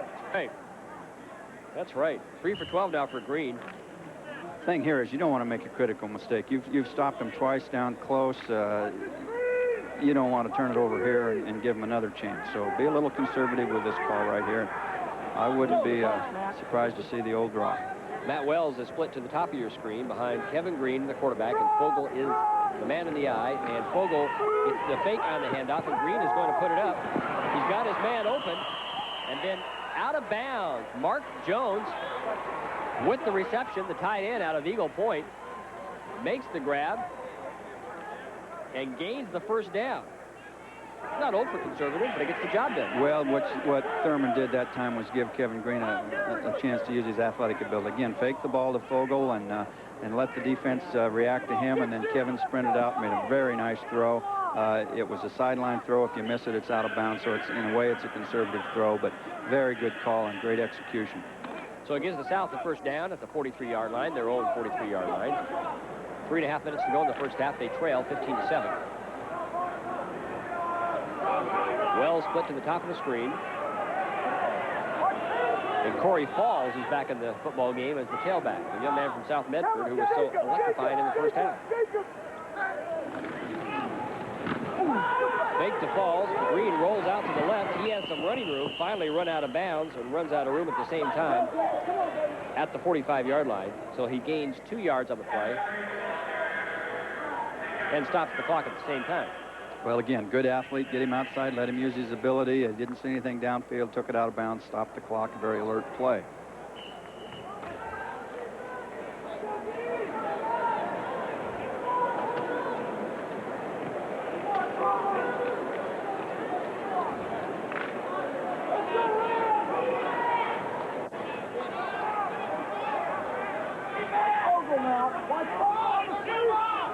Second and 8. Green still in at quarterback. He's played all but 2 series in this game so far. And the pitch out goes to Fogle.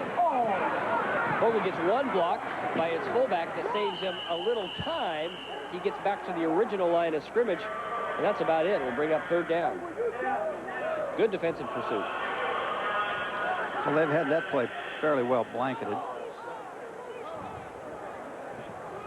See the clock ticking down now, under 3 minutes. 3rd down, 8 yards to go. The ball at the 45-yard line on the South. They would love to march this baby down and put something on the board before halftime. Well, they've had a lot of success with that counter fake, freezing the defense and letting Kevin Green roll out and throw a run. Green has receivers top and bottom on 3rd down.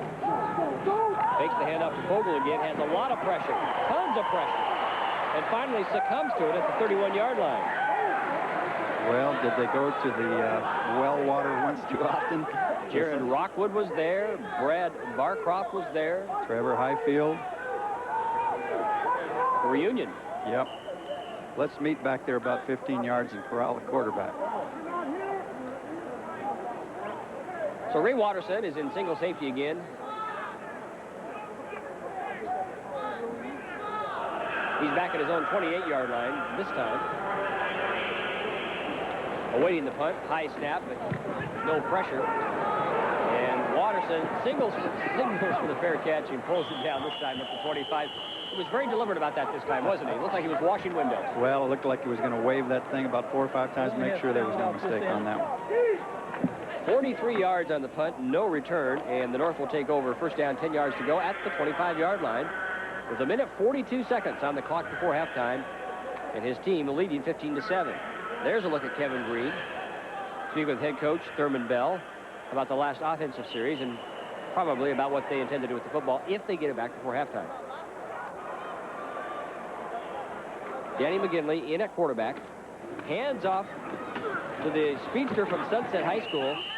And Keith Bacon gets it up to the 27-yard line, a gain of about 2 yards on the play. Well, there wasn't a whole lot of room there for Keith, and right now you don't want to make a mistake. You're backed up a little bit, so be a little conservative. Give it to a good fastback, hope he breaks it. If not, you can run the clock out.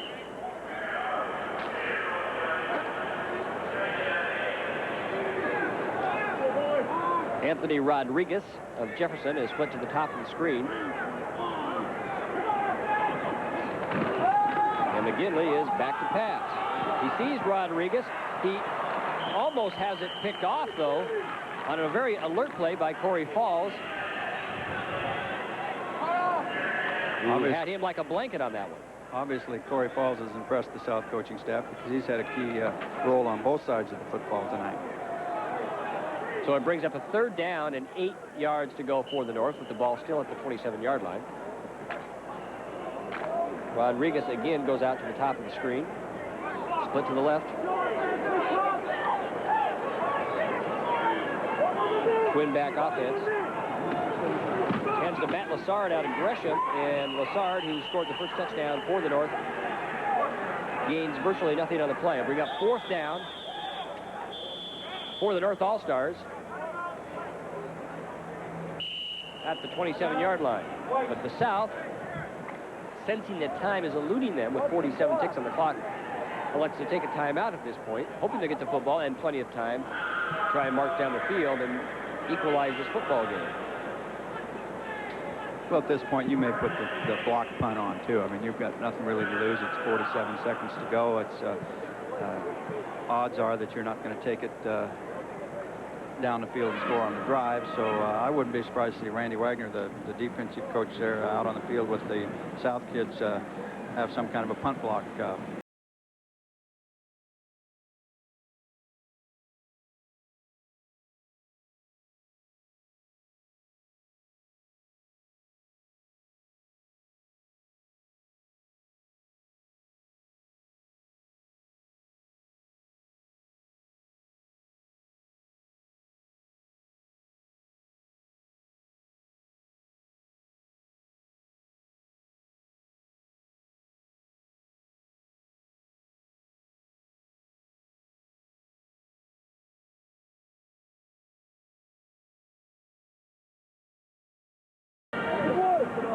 All right, back to live action with 47 ticks on the clock. 4th down. And we'll see if Coach Smythe calls it. They're pressing the line of scrimmage like they're coming after him. They want the football. They don't get it. A short kick turns out to be a long kick for the North All-Stars. As it rolls down before it's finally dead at the 27-yard line. Well, young Matt Wells made a little bit of a mistake there. You want to fair catch that ball because the clock stops on the fair catch, and they lost themselves about 10 or 12 seconds there. And they got 45 yards out of the punt. It would have been about a 28-yard punt. It turns out to be a 45-yard punt. So we'll see what they can do with 35 seconds to go and trailing 15-7. Kevin Green, the quarterback from Ashland High School. Corey Falls in the slot.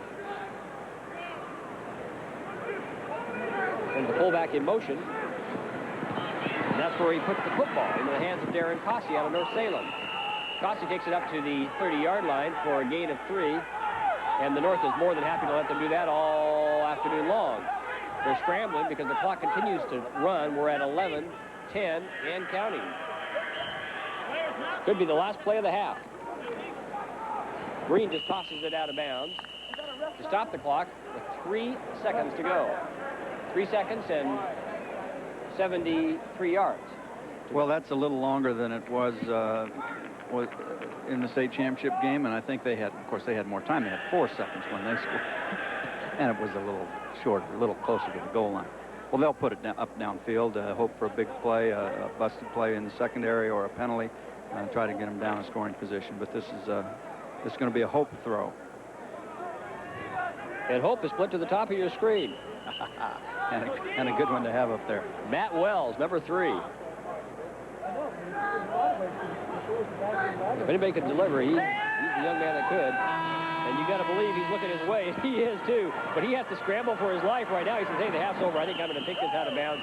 Let's go to the locker room. Let's talk about it. We're at halftime at Civic Stadium. The South scores early. The North comes back with 15 points in the second quarter to make it 15-7, and that's where we stand at halftime. Let's go down to the sidelines with Ed Whalen and Thurman Bell. Ed? Yeah, Coach Thurman Bell, turnovers, the big 2 words there, I think, in the first half.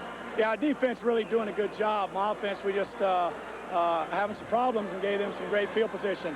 They should have a couple more touchdowns up there. We're still in the ball game. Maybe we can get it going in the second half. Size matchup causing you any problems? Yeah, they're giving us some problems up front. Obviously, we're not having enough time to throw the ball, and we're going to have to do a better job throwing. Well, thank you, Thurman. Appreciate it. You bet. All right. Okay, back upstairs to you guys.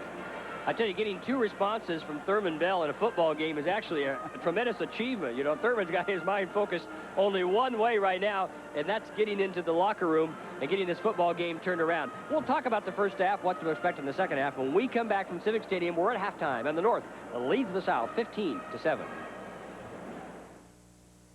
These people all have something in common. The cars they drive have that new-looking tires. And surprisingly, over half of today's cars drive on them. They're lower, They're wider.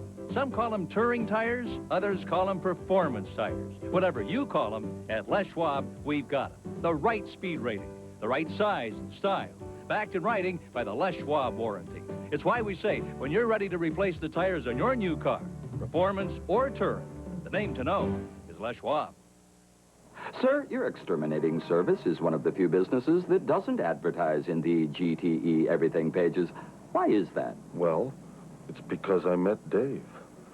If I advertised in that book, I'd have thousands of customers wanting me to hunt down Dave's family. What? Dave says he'd really hate that. Businesses that want to be successful advertise in the GTE Everything pages. Those that don't. John looks like a regular kid, but his birth mother abused drugs during pregnancy. Now, John's having trouble in school. He needs to have a more one-to-one attention, and more than I can give him. Like many other kids, John needs special care. It's frustrating because we can't do enough to meet their needs at this point. What's being done today to help these kids prepare for tomorrow? Shirley Hancock investigates in Education Notebook. Monday on Newsroom 6. It's finally Friday. You're ready to relax, unwind to the cool sounds of outdoor jazz and the light, refreshing new taste of Taos Aperitif. Coin TV and Taos invite you to Harborside's Jazz on the Water every Friday from 5 till 8 outdoors at the River Place. This Friday, cool down with Mary Catterley. Enjoy Harborside's Jazz on the Water, sponsored in part by Coin TV and Taos. Experience the light, refreshing new taste of Taos Aperitif. Back at Civic Stadium, where the North leads the South 15-7 in a very exciting first half of high school football. Now, at this time, we would like to introduce you to another Shriners Hospital patient who has been making national headlines. He's a super athlete who now holds 2 world records as a sprinter. Meet Tony Volpentest. Few of us will ever have the opportunity to walk in Tony Volpentest's shoes. But watching this bright, energetic young man compete is enough to make you stand up and cheer. His performance as a sprinter is inspiring, especially because Tony was born without hands and feet. The youngest of 6 children, he has enjoyed the love of a close-knit family and the warmth of many friends at his home in Seattle. But Tony's recent triumphs, running track in both national and international competitions, have left those around him astounded. The first time I saw him running competition, I couldn't believe it. I knew he was out there playing around with it a couple of years ago when he started with the track team at Edmonds Woodway High School. I thought, well, you know, he'll try it, and he'll probably not be able to compete, therefore he won't stay with it very long. Well, right now he's the number 3 amputee sprinter in the world. He'll break the world's record this summer. Tony did break the world's records for the 100 and 200-meter races at the Paralympic trials in July. He is the number 1 amputee runner in the world and will represent the United States next year in Spain. But Tony is the first to credit others for his success. Without Shriners Hospital for Crippled Children, he never would have had the opportunity to compete. I actually look forward to having to go to the hospital. I think of it as a vacation almost. I mean, the way they make you feel, it is like a vacation, and I can relax and know that I'm very confident in what they're doing, and everything works out. Always has worked out for the best. In my opinion, the Shriners Hospital provides the best care in the world. They have to. They don't look at what they do as a job necessarily. They look at it as a service, and they take interest in the patients, and they really try to make you comfortable. I would eventually someday like to work at a Shriners Hospital, very much. Shriners prosthetist Thomas Coker and prosthetic technician Tracy Klein designed the artificial legs, which Tony wears when he competes. The legs are lightweight and appropriately angled for running. They also introduced Tony to the Flex Foot, a remarkable energy-saving piece of technology that would help him reach his goals. This is actually one of the Flex Feet that we started with on Tony. The type of foot that we have here attaches on the back of the socket. The socket has his leg, comes down here, It attaches with these two bolt holes in the back. And every time he takes a step, the whole thing flexes. It squeezes down like that, and as the weight is shifted to the other foot, that energy is released, and it acts like a springboard, actually propels him off the ground. Shriners Hospital has worked with Tony for years. The staff there has celebrated his triumphs while watching him meet challenges with a blend of enthusiasm and confidence. After he had his first appointment with the Shriners and how they treated him and accepted him, and we're here. We're here to do anything we can for Tony. And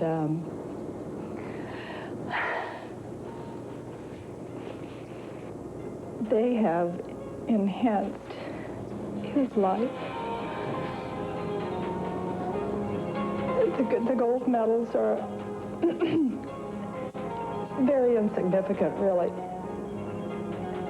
That's because he expects perfection from himself. But everything else they've given him, the people he's met, actually the people he has met because of having the legs that the Shriners gave him at the races, and his trip to Europe, and all because of a pair of legs. Tony plans to write an autobiography, which he hopes will inspire others who are physically challenged. His future includes college, and he'd like very much to have a family of his own someday. And of course, Tony will keep on running. Like so many of the medals he's won, Tony's future is golden. Well, I don't think of myself as disabled, for one thing, and I think that's a label that the community puts on a person, and disability is only in your mind. I like the term physically challenged better, because in some way every single person is physically challenged, whether they wear glasses or just any little part of them that nobody's perfect. And so everybody has some little flaw, and so everybody is physically challenged. I basically just live my life just like I normally. If I had hands and feet, I don't know what the difference is, so I just live my life the way I feel I would have lived it anyway. Right, here's Tony with us now. Tony, what an inspiring story. Give me your times. 11.6 in the 100 meters? 11.65. And 200? 24.24. You know, that's faster than a lot of the kids out here playing football. Tell me about your training. I'm really interested in how you trained and got ready for sprinting. Sure. Well, right now I'm focusing mostly on my weight training.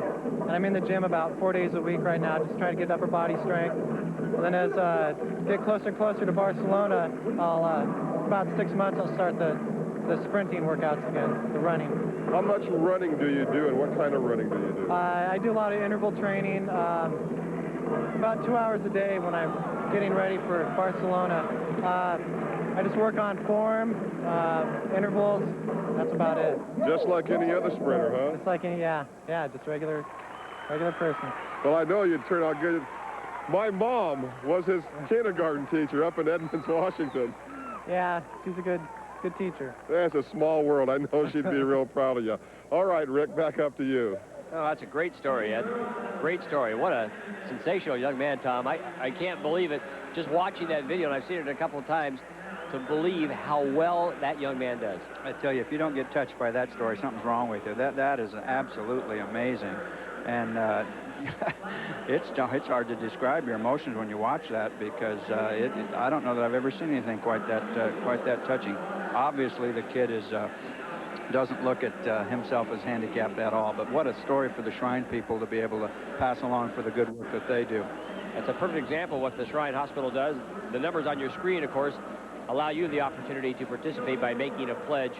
And, of course, every dime that you do pledge will go to the Shriners Hospital here in Portland. Right now, we're at halftime. The North are leading the South in the Shrine Classic 15-7. We'll have more halftime activities right after this.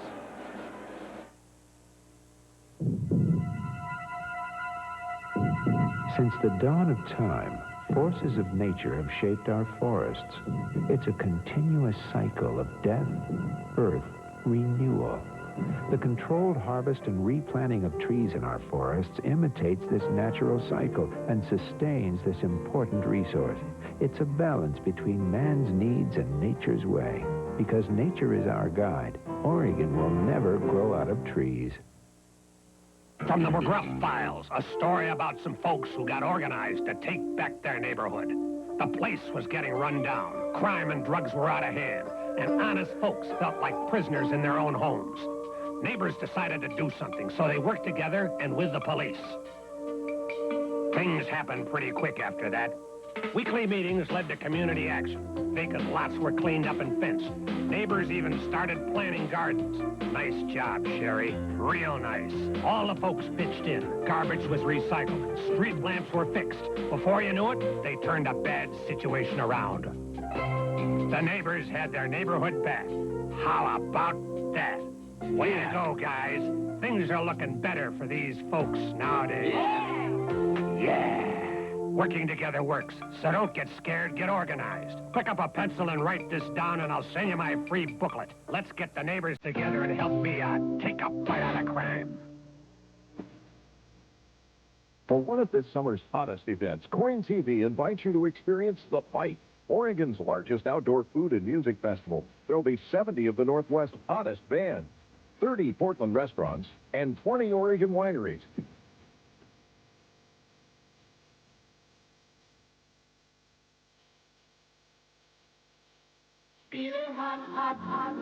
So come to The Bite for one of this summer's hottest events.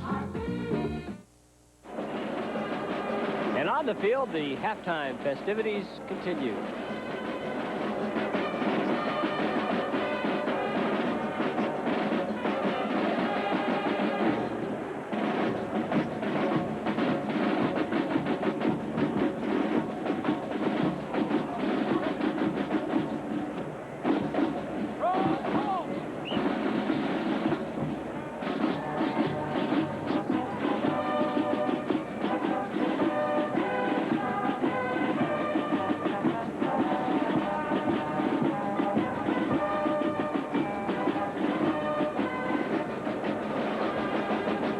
Tom, it looks like they all shop at the same store. There was a sale, obviously. Great group of people, though. They do a wonderful service.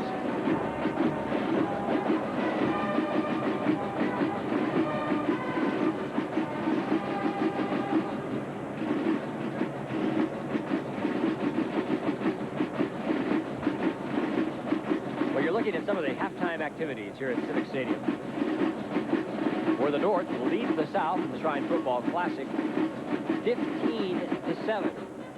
A game that could be a lot more high-scoring if it wasn't for a couple of key defensive plays, most notably by the South in the second quarter, in which the North was threatening to break the game open.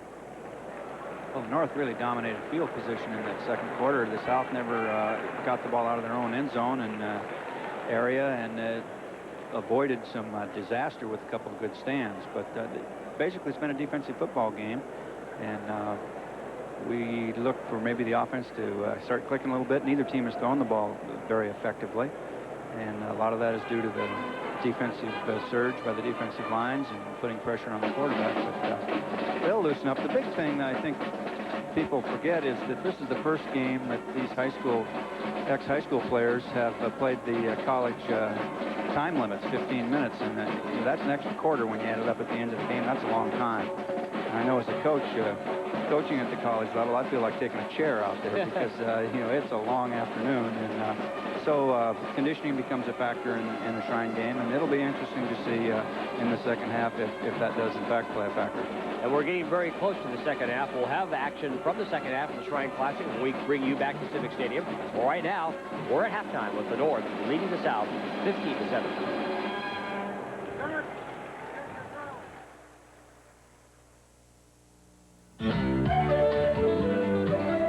As your car ages, it may need higher and higher octane to perform like it used to. But there is a gasoline specially formulated to control this higher octane need while providing the highest level of engine cleanliness. Texaco System 3. You'll get great performance in every octane grade. still think all gasolines are the same?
From the McGruff Files, a story about some folks who got organized to take back their neighborhood.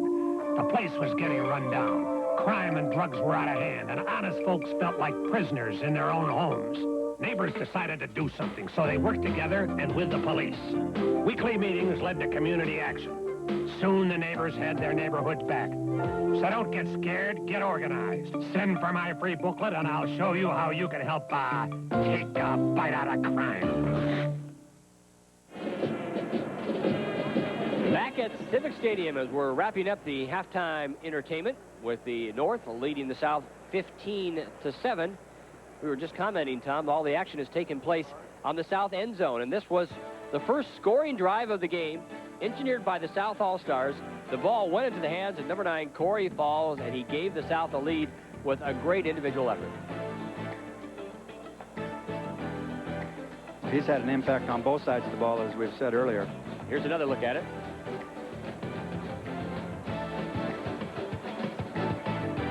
Showed some shifty moves throughout that entire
Here's the downfield camera look at the same play. In a quarterback for the South was Rob Lake, a little jittery off the get-go, and this really made him nervous. His next play in found a miscue at the line of scrimmage, so it rattled the South for a while, but they got their act together after a couple of other miscues, held the North deep in their own territory, and that's where we stand right now, 15-7, with about a minute to go here at halftime. What do you look for in the second half, Coach? Well, you know, both coaches are excellent, or they wouldn't be here. Thurman Bell might be one of the great halftime rally guys that, you know, is in the game, and he's going to go in there and get his kids pumped up again and feeling good about themselves. And they're going. I look for them to come out and maybe be a little more conservative in terms of the football, getting it in Fogel's hands and Corey Falls' hands maybe a little bit more, and try to gain some rhythm. And for the North, they can't get too complacent. They're up 15-7, but their offense hasn't moved the ball up and down the field either. So they've got to make some adjustments and get their offense off the mark as well. It's been a good football game to this point, and I think it's going to be a great one as we get into the second half. I think that is dramatized by the statistical look at this game. As you see on the screen, both teams have had difficulty passing the football. The South is 5 for 16. The North only 2 for 11. In the passing yards, 31 for the South, 14 for the North. And in the rushing department, 52 for the South, but they were minus 13 in the second quarter.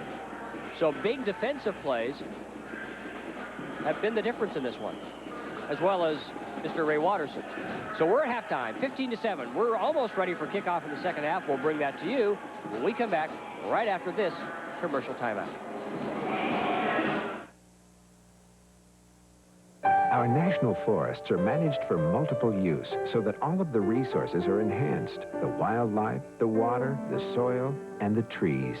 While cutting timber is permitted in areas of Oregon's national forests, 2.1 million acres of national forest lands are set aside as wilderness, never to be changed by man. And still more trees are protected for recreation, wildlife habitat, and buffer zones for rivers and streams. Oregon will never grow out of trees. Ever wonder how the world looks to an insect? It's really quite an interesting view. Presenting OMSI's Bug's Eye View. Create your own beautiful pattern on a giant butterfly wing. Learn how a bug pollinates a flower. Man the controls to a robotic beetle and guide it across the floor. Meet the exotic Australian walking stick, up close and personal, plus much more. Come experience a world within our world. Bug's Eye View, now showing at OMSI. I'm Ken Body. 75 degrees in Portland, 85 and more sunshine tomorrow. In the news, Iraq says economic sanctions are starving its people. Space Shuttle Atlantis launches its communication satellite on day 2 of the mission. There's progress to report on that oil spill off the Washington coast. Also, more jazz superstars at the Mount Hood Festival of Jazz. In sports, we'll wrap up the North-South Shrine game and show you how pumping it up may carry over to more than just basketball shoes at 11. In the Ag Country, all the food tastes like chicken, except the chicken. For sensible information about going abroad, write to Americans Abroad, Pueblo, Colorado. The second half of the Shriners Hospital 44th Annual North-South All-Star Football Game is brought to you by your local Northwest Ford dealers. Have you driven a Ford lately? Back at Civic Stadium, we're about to start the third quarter. Right now, let's go down to the sidelines with Ed Whalen and the North's head coach, Craig Haston. Ed? Hi, Coach. Anything different in the second half you're going to do? Well, we'd like to get a little more consistency on offense. We think our defense is doing a great job. Surprised at anything the North has done? You know the draw play's coming and flipped you a few times anyway. Well, we're a little surprised with their run and shoot. We kind of didn't expect that. We knew they would run a lot of Roseburg stuff, but we didn't realize they'd be in run and shoot. Is this fun for you? Has it been fun with these kids? Oh, they're a great group of kids. They've really practiced hard, and I think they're playing hard right now. Yeah, you could probably win a couple of Metro champions with this group. They're an exceptional group. There's just no question about it. Okay, Coach, good luck in the second half. We'll let you get back to business. Thank you. Thanks a lot. Okay, I think the difference so far has been the big on big side, and I think if the North's big men are in shape, they should be okay the rest of the way, but then again, I picked Mondale and the A's last year. Okay, Ed, well, Tom Smythe was talking about that a moment ago, about the conditioning may have played a role in last year's game, and with another warm evening, we'll see if those 15-minute quarters have an effect on one side or the other.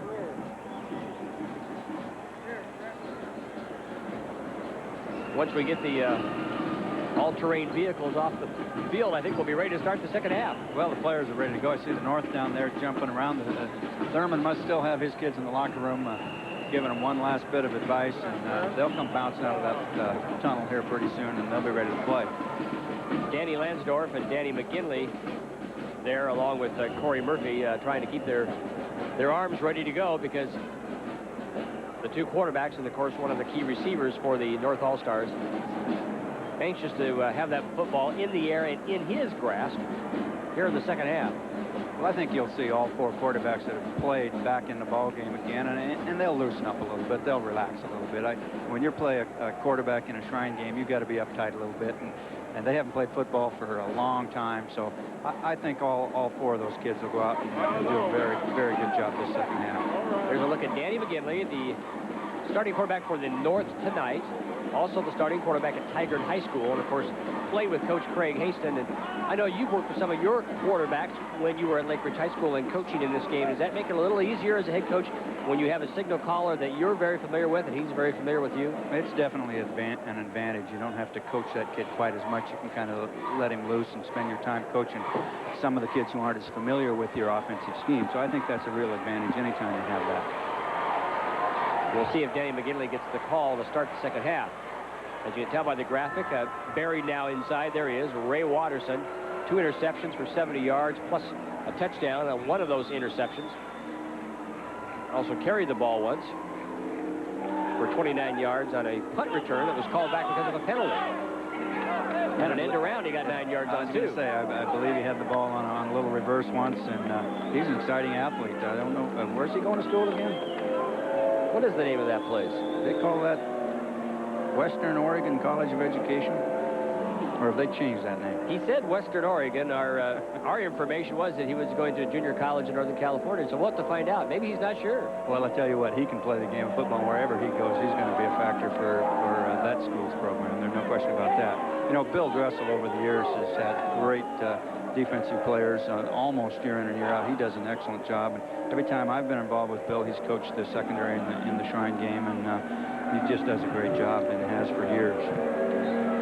So the South has returned to the football field on the opposite sidelines, getting warmed up for the start of the second half of play. The South, of course, won the toss, and they took the ball to start this football game. We would anticipate that the North now, with the option, will take the ball to start the second half. And they will take the football and defend the goal to the North. The South will kick off and defend the goal to the South as we start the second half.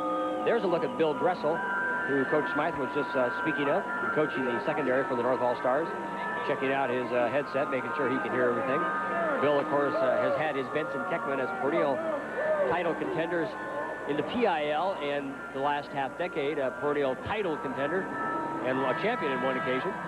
Yeah, you're darn right. In the state of Oregon. His kids are there every year. And, you know, it's funny, high school football, and there's another guy, of course, that's... Is he a legend yet? Do we talk about Spiegelberg, Enrico, and now Thurman Bell in the same breath? I tell you, very, very close. Great football coach.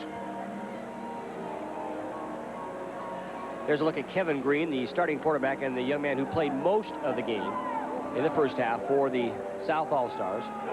Of course, he had a tremendous career at Ashland High School. Well, he's a fine athlete. I'm not sure where he's going to college, but he can play for a lot of people. And he could play a lot of positions because he's a heck of a fine athlete. He could be a receiver. He could be a running back. He could be a defensive player. And he is a pretty fine quarterback. So we're about ready to start here. The second half of play. Matt Lassard of Gresham will be the deep man to receive the kickoff. Ray Watterson, who we have spoken of at great length in the first half, is also back to the top of your screen. And just in case they decide to kick it to the left side in the lower part of your screen, Anthony Rodriguez of Jefferson will be there to field the kick at that point.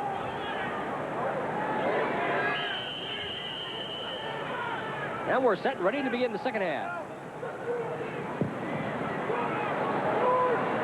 And it goes to Watterson. Ray has it at the 25. He's at the 30-yard line, spins away. He's finally grabbed by the jersey and pulled down. They'll give him forward progress, I believe, to about the 34-yard line. And the North will take over first down and 10 yards to go. 42 yards on the kickoff, 16 yards on the return by Ray Watterson. I believe that's about the best field position for either team tonight on a kickoff return. Helped by the short kick.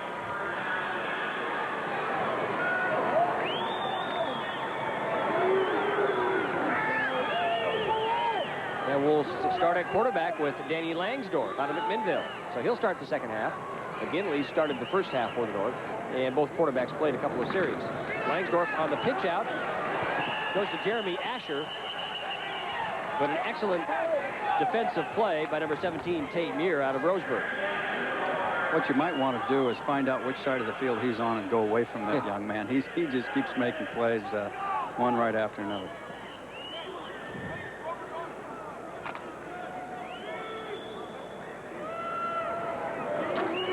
I believe that's the first option play we've seen tonight.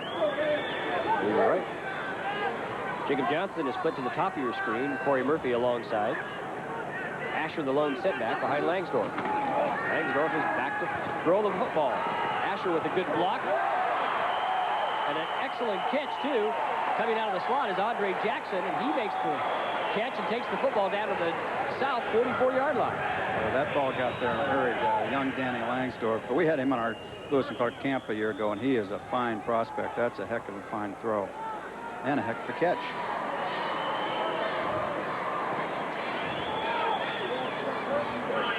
the way, Ray Watterson came out of the football game after the kickoff. He seemed to be favoring his shoulder a little bit. He's sitting with the trainer right now down on the north sidelines. We'll see what's wrong with Ray, and let's hope it's not serious. We'll see him back in the football game. Handoff goes straight ahead up to about the 41-yard line. That's Jeremy Asher, the big fullback out of Tigard High School.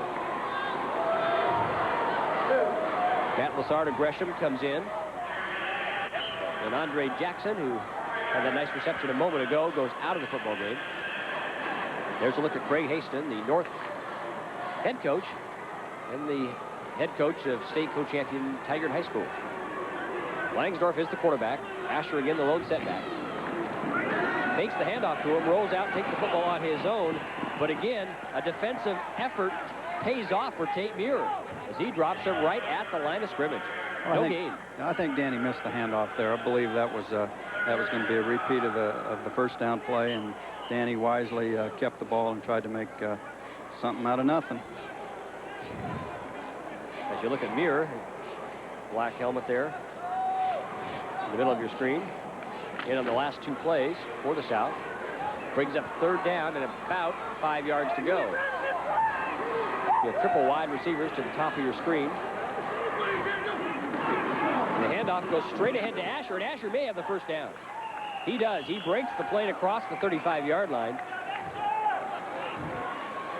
And he's a tough young man to bring down. First down, 10 yards to go at the 34-yard line. Well, there's your quick trap again, right up the middle, and a bread and butter play for Tigard High School. And Jeremy Asher's a fine football player, and we haven't seen a lot of him tonight, but on offense, he's an excellent football player. Ray Watterson is down the sidelines walking around now, so that's a good sign. I think we maybe started a little early on that one. Asher with the call down to the 32-yard line. No flag on the play, but I thought perhaps the left end had jumped a little bit. Looked like they got a head start over there, but maybe he was on time and everybody else was a little slow. That's it. Well, we're seeing a ground attack here. They're in a trips formation, and they're handing the ball off to Jeremy Asher to the tight end side, and they're just pounding it down there. See if he burns on that helmet there. You think he's knocked heads a little bit? Second down, 8 yards to go. The ball at the 33-yard line. Langsdorf, the quarterback. And he's dropping back to throw. He's looking down the sidelines, and a tremendous grab by Corey Murphy. And he knocks the linesman down at the 3-yard line. That was a sensational grab. I had no idea that he could possibly grab that football. Look at it again, Todd. Well, you're going to see a nice throw again, but one great catch. He stretches out his body and slides to the 1-yard line. 29 yards on the reception, sliding for 3 of those. You see it again. Catches the ball in stride, heading into the end zone, diving, great catch. Corey, of course, heading to the University of Oregon. He told me last week it was a dream come true for him. Did not get a lot of recruiting notice as a junior, and finally it paid off for him. Asher takes the ball down to the 1-yard line on 1st and goal. We have 2nd down and goal to go. Well, it's here where you hope you make a big play defensively if you're coaching that South team, because you don't want the North already at 8-point leader to come out and on the first drive of the 3rd quarter put it in the end zone. So this is very, very big right here. Keith Macon out of Sunset is back into the football game now as they go to the I formation. He's the tailback. Asher the fullback. And Macon gets the call, touchdown. Keith Macon puts a little spin on the football, nicely done. Well, that was a good back over a very large offensive line, and South was just overpowered on that play. But that touchdown set up by a couple of nice throws by Danny Langsdorf and a couple of excellent receptions. Here it is again from the end zone. Macon just dives over for 6. Well, we had a little trickery last time we lined up here. Let's see what they do this time. Yeah, see what happens. Jacob Johnson tossing the 2-point conversion. He's lined up now to attempt the PAT. It's a low snap. It gets down on the pad, and it's up and good. So with 10 minutes and 15 seconds to go in the 3rd quarter, they're stepping out a little bit. The North leading the South 22-7. There's a look at Jacob Johnson. We'll look at all the players when we come back right after this. Final Sunday. For Smith's Home Furnishings 45th anniversary sale. Final Sunday. For once-a-year price reductions on furniture, appliances, mattresses, computers, audio, and electronics. Final Sunday. For these low anniversary sale prices, combined with no down payment, no monthly payments, and no interest until 1992. Final Sunday. Shop 9 a.m. until 9 p.m. at all Smith's stores. Final Sunday. For the incredible bargain-busting 45th anniversary sale at Smith's. There once were a few basic soft drinks. Now, depending on your thirst, your taste, your personality, you might want something a bit different. And that's okay. There's a store with choices enough for everyone. Even your sister, Mary Frances, who changed her name to Marie with 3 E's and drinks only, Avion. Fred Meyer, for people who love great food and lower prices. Benson's Corey Murphy, the star of that play. Right now, he joins Ed Whalen. Ed? Yeah, man, you saved yourself from a burnt biscuit award after dropping that first pass. How'd you catch that ball? Actually, it was in the lights, and I kind of saw it, and I just went after it. Now you're going down to Oregon, huh? Yeah. You think Rich Brooks will like that catch? Yeah, I think he's going to love it, and I'm ready for him, too. Huh? I'm ready for him. Okay, man, go grab a few more. All right, here it goes right here. Okay, all right. Thanks, Ed. I see he has his name emblazoned on his head there, Coach. Well, I was going to say, what kind of a haircut is that? When you're that good, you can do anything you want. That's the big C for Corey.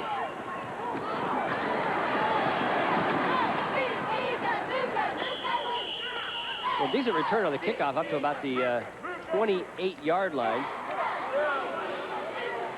for Limhouse out of McNary, and that will give the South the football in good field position.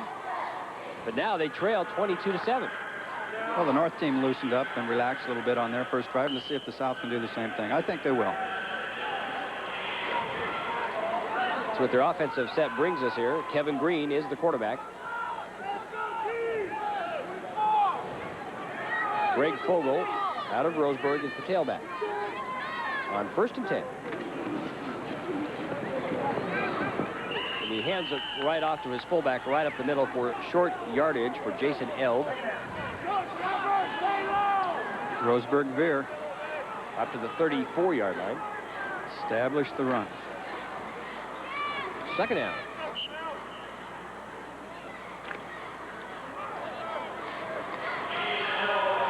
Well split to the top of your screen. He, of course, looked at many times with the man at quarterback Kevin Green during their high school career. Same backs in the eye.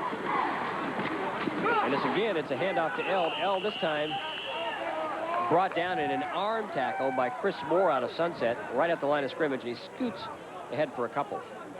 Up to the 36-yard line, but he's still almost 3 yards shy of a first down on 3rd down.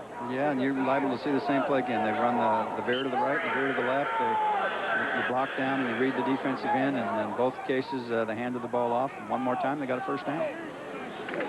3rd down with Wells again going to the top of your screen. Paul Jensen out of Lebanon, the wide receiver to the bottom. I formation behind Kevin Green.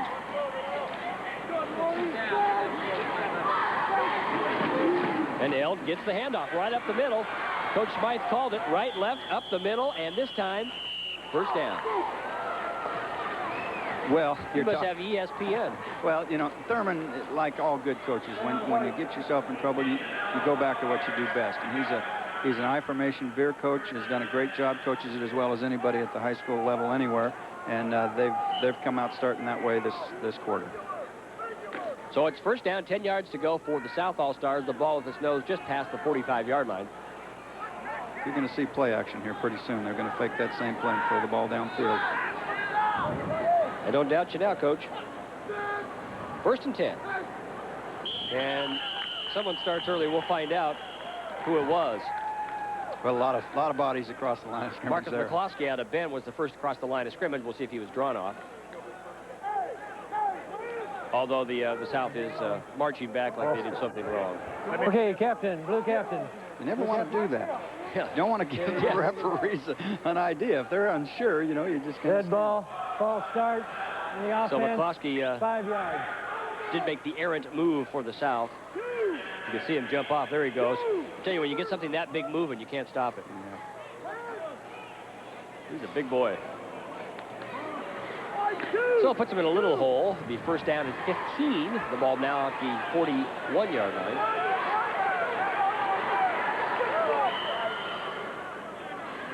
Quick look there at Thurman Bell. Trying to figure out a way to get his team back in the football game. They have the tools to do it. We're midway through the third quarter. 22-7 North our score. High formation with Fogle deep in the eye.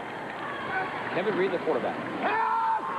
Makes the L, goes across the middle. He had his man open. Unfortunately for him, Mark Jones saw and heard plenty of defenders. The young man from Eagle Point couldn't hold on to the football. Well, there was the play action. They'd run it 3 times in a row. The veer action with the fullback.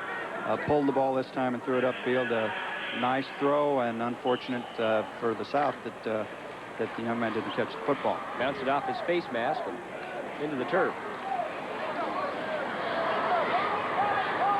And Mark made a nice catch in the first quarter on a scoring drive. He'll come back. He'll catch the next one. Second down, down 15. Well to the top of your screen.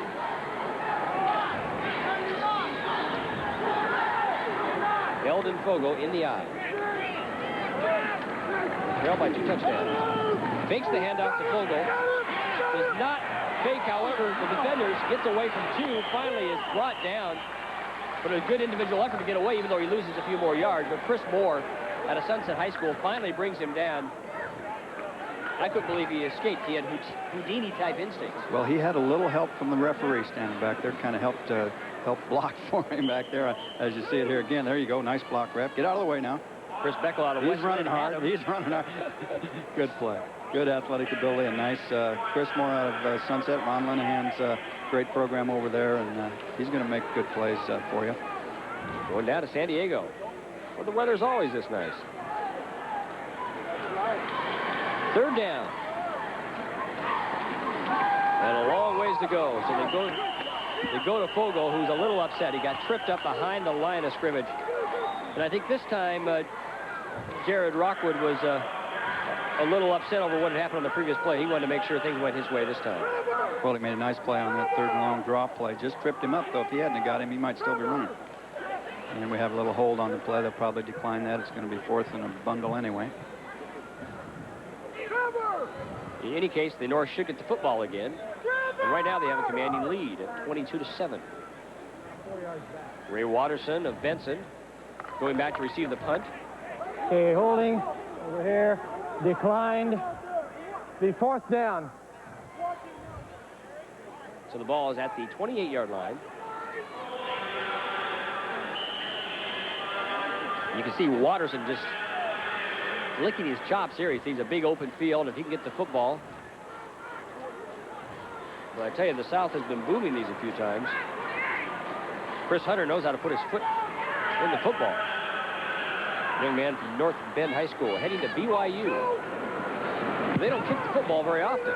This one is almost blocked. May have got a piece of it. Went sky high and goes out of bounds at the 48-yard line. Well, in his defense, he made a great play just catching the snap. That was a one-hand catch of a high snap and got a lot of pressure from Jared Rockwood, who's also heading over that direction. He's going to Ricks College in that Rocky Mountain area. It's only 23 yards on that punt, but he's had a few boomers. We're at the third quarter, midway through the frame. The North leading the South, 22-7. There are a bundle of reasons that make the Ford Taurus wagon a safe choice. Like the innovative ABS anti-lock braking system that helps deal with emergency stops. There's the airbag, speed-sensitive power steering, child-proof locks, and a smooth, quiet ride. And you have to admit, it looks like it belongs in your family. But this beautiful bundle doesn't have to cost one. Drive it at your local Northwest Ford dealer.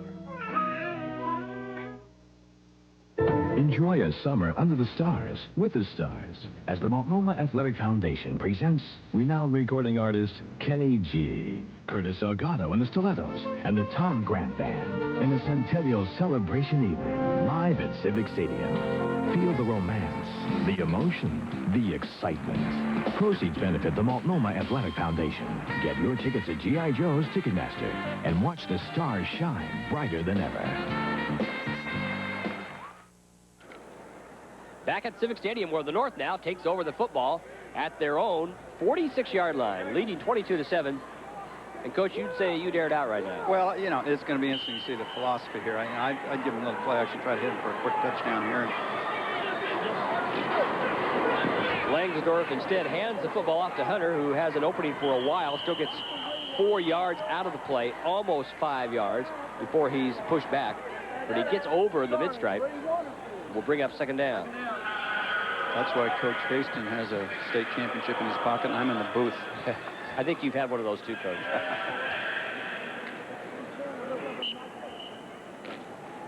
Can't guess them all the time. Wow. If we guess them all the time, we would have won $23 million last week, right? Oh, you know, I actually bought a ticket, too. Is that right? Surprised I didn't win. Totally shocked me. Danny Langsdorf, the quarterback, at the midfield stripe. Second down, 5 yards to go. Makes the handoff. On the end around is Watterson, and he trips up, I think, pretty much on his own. He slams his hand to the turf, realizing he could have got a few more yards had he not tripped himself up. Actually loses about a half a yard on the play. Well, I'll tell you, there was a good defensive play here by John Winetta right there. I mean, it looked initially like it was going to be a breakaway, but he held his ground. And, you know, the South coaches think he is their most underrated player out of Thurston High School, and they sing his praises all day today as I talk to him. Okay, Langsdorf has Hunter as the sole setback. Jackson is in the slot, and Corey Murphy is split to the bottom of your screen, and there's a whistle on the play. You know, it's been a relatively penalty-free football game for a Shrine game, which sometimes can be filled with flags, but I think both coaching staffs have to be commended on that, and the kids, obviously, they've done a good job. This might change the call a little bit. Illegal procedure, 5-yard penalty, so instead of 3rd and about 5.5, it's going to be 3rd and 11. Well, I'd try to team up with that kid that Rich Brooks has got coming his way again. I'd throw the ball his 5 direction. yards, repeat the down. They put Corey Murphy and Jacob Johnson in the same pattern to make them guess. Ooh, well, they're both standing out here together. Let's take a look at them. Well, there they go. Split to the bottom of your screen. Johnson, number 7, Murphy, number 80. And Hunter, the lone setback, on 3rd and 11 for Danny Langsdorf. He's going their direction. He's putting it up to see which one can get there. It looks like Johnson almost has the pitch. He had it, bobbled it twice. It would have been a sensational grab. You can't fault him on that one. But he almost pulled off another Corey Murphy play there. Well, that was a fine throw, and the catch was in doubt for a long time down there. And the defender had good position. Here it is again. Jacob Johnson has the ball, grabs it off his helmet, tries to grab it again. Oh, give me that butter knife. 4th down, punt formation.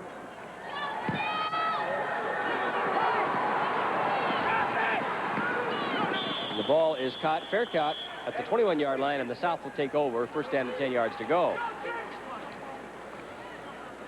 33 yards on the punt, no return.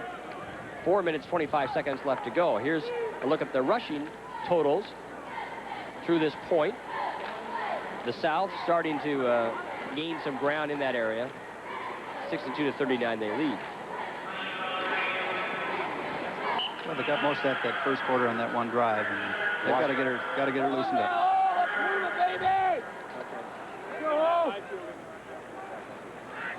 High formation.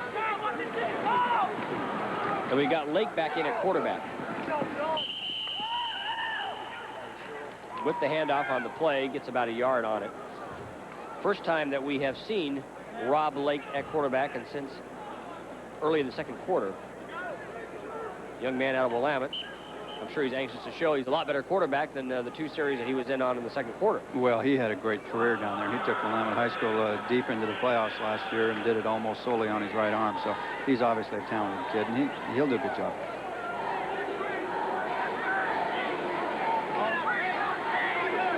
Lone setback.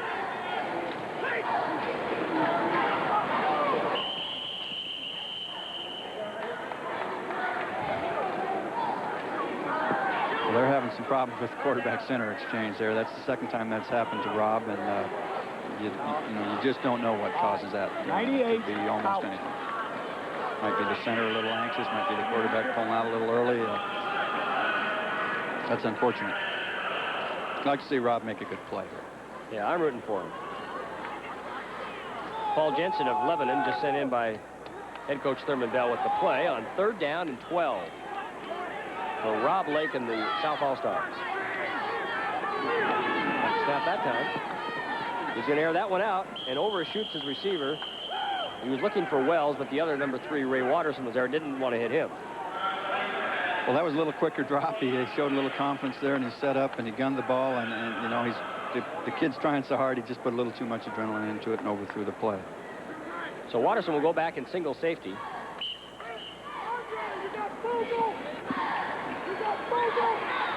Chris Hunter with the punting chores, who, as we mentioned until the last play, he may be able to kick the football 5 yards closer. Yeah. So we had a little offsides there, but that's not going to affect the punting situation because it's still going to be 4th and 6 or 7 yards down in your own end zone area. So they'll move the ball up 5 yards and give Hunter a little bit more breathing room to kick the ball anyway.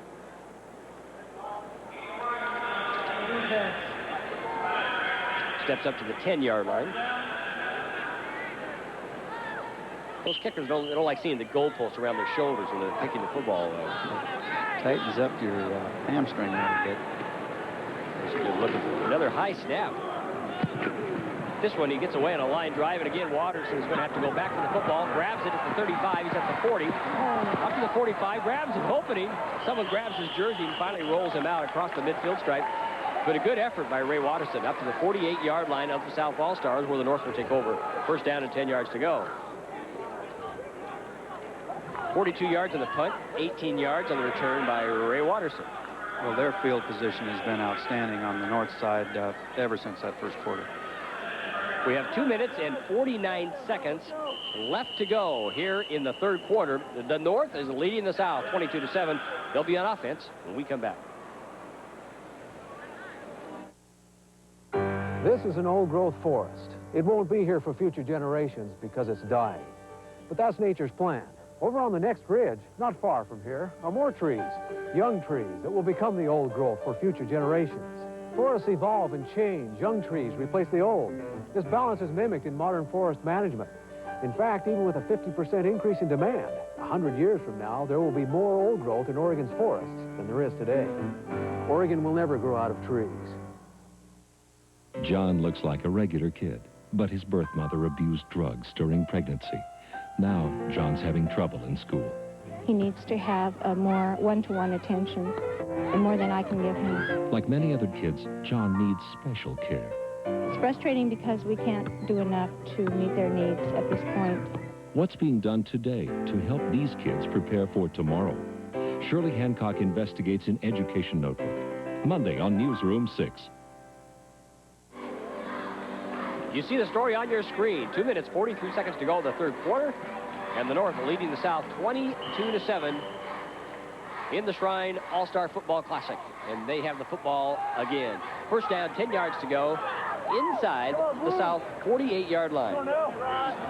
Danny McGinley, the quarterback from Tigard, in for the North. He hands off to his teammate, Jeremy Asher. Asher is met right at the line of scrimmage, but he gains about a yard on the play. We got 2nd down and 9 yards to go. Go now. Well, they've had a little success with that play in this 3rd quarter. It was a good conservative play to start with.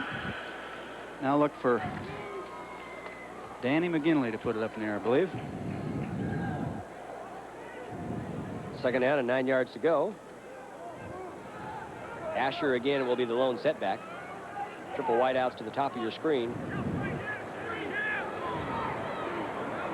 And the handoff goes to Asher again. And a similar result, about a yard. Will bring up 3rd down and long.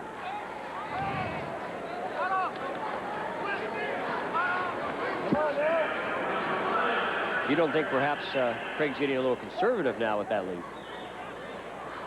He might be hanging on for a while.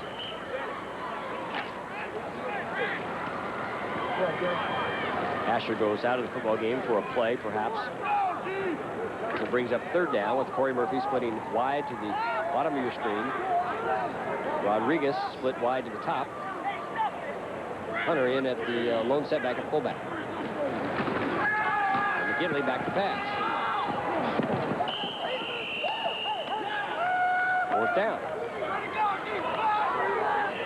And just like that, the South offense gears itself up to return to the football field.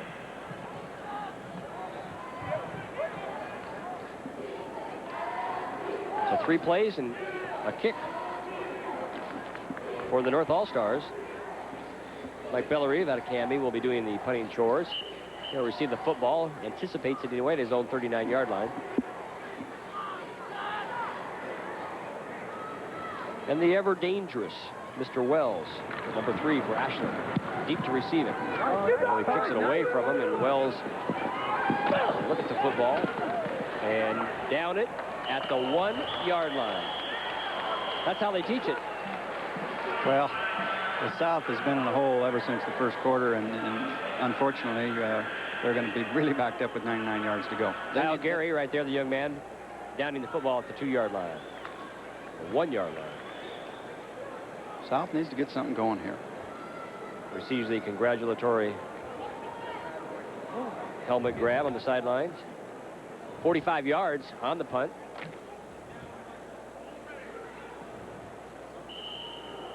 So 99 yards to go for a touchdown, and the South takes over. First down, 10 yards to go with 56 ticks left on the third quarter clock. Tight formation down at the goal line. Handoff gains absolutely nothing. And this is one of those times in which perhaps that north line could make itself known. Rod Mingus out of Bend with the handoff. Well, as we said early in the ball game, the North is bigger, and I think as the game has progressed, they've really taken charge of the trenches. And the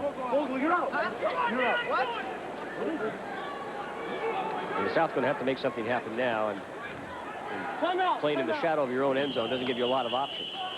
No, there's a timeout. There's a little confusion. They're rattled a little bit, and that's a good timeout. They need to take the timeout and get things under control here, make a big play out of their end zone. Well, they can ill afford to have a miscue at this point with 17 seconds left to go in the third quarter, already trailing by 2 touchdowns. And they've had a couple of mistakes that have created those last 2 touchdowns for the North All-Stars, so they want to make sure that they're all talking the same language. Well, and this is a key point in the game, too. You know, they're not out of the game by any means, and if they make a big play here, they can get excited and get some confidence back and get it going. If they don't, their defense has done an excellent job in poor field position basically the whole ball game. So the defense can keep you into the ball game. Your offense has got to catch up sooner or later. As you look at Thurman Bell talking to his Chargers on the sidelines, remember, it's food, music, and a great time. Coin TV invites you to the Bite. A Taste of Portland, August the 9th, the 10th, and the 11th at Waterfront Park. Proceeds benefit Oregon Special Olympics. The Bite, August the 9th through the 11th. A great time and a great cause. Look at the North sidelines as they yuck it up.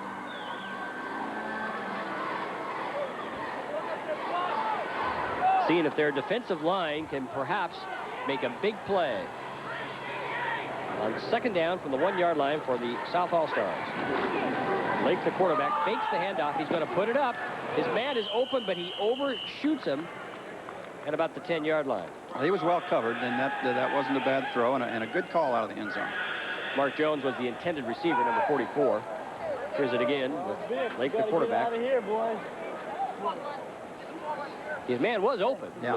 It was a good play. I've always thought it's easier to throw the ball out of the end zone than run it out of the end zone. And they're stacked up inside there, and it's not easy to run. But it brings up a third down. You don't want to have to punt the ball from the back of the end zone now. No. So we'll see if they can come up with a 10-yard play. Lake with the sprint inside the end zone, calling the signal. Hands off to his fullback. Won't get the yardage for the first down. Jason L. takes it up to the 5-yard line, perhaps giving a little more room, at least for his punter, Chris Hunter, to get the football away. We'll have to wait until the fourth quarter to see the effort, though, because we have completed 3 periods here at Civic Stadium, and the North leads the South 22-7. We'll see if the South can come back with the final 15 minutes when we come back right after this. Every second of an asthma attack can feel like an eternity. That's why there's Primatene Mist. Primatene opens clogged breathing tubes in as fast as 15 seconds. Primatene Mist, the fastest type relief known. My hemorrhoids hurt so much, I was afraid I needed surgery. But my doctor said they weren't serious, and it's time I used Preparation H. Preparation H helps shrink swelling of inflamed hemorrhoidal tissues and often relieves pain, itching, and burning for hours. Doctor recommended Preparation H. Well, we could go have Chinese food, maybe Italian. I know. Let's go have breakfast for dinner tonight. I'll order for us, my dear. And I wanted breakfast for dinner tonight. I want a hit. I want breakfast for dinner tonight. Well, I got us reservations at a really neat steakhouse. We'll cancel it. We're having breakfast for dinner tonight. Ooh, that sounds great. What sounds great is breakfast for dinner tonight. Yeah. Come on, kids, we're going for hamburgers. Aw, Mom. I know. You want breakfast for dinner tonight, right? Why not have breakfast for dinner tonight? After all, it is the most important meal of the day at Elmer's Pancake and Steakhouse. Hey, let's have breakfast for dinner tonight. It's finally Friday. You're ready to relax, unwind to the cool sounds of outdoor jazz and the light, refreshing new taste of Taos Aperitif. Coin TV and Taos invite you to Harborside's Jazz on the Water every Friday from 5 till 8 outdoors at the River Place. This Friday, cool down with Mary Catterley. Enjoy Harborside's Jazz on the Water, sponsored in part by Coin TV and Taos. Experience the light, refreshing new taste of Taos Aperitif. Back at Civic Stadium, you see the total offense numbers favoring the North, but barely, and consider that the South got more than half of those in the first quarter.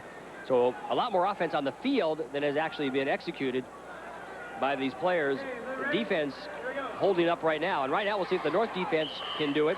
You're looking at Chris Hunter, who's been watching the end zone, making sure he does not step past the cone on this snap, and he's had some high snaps.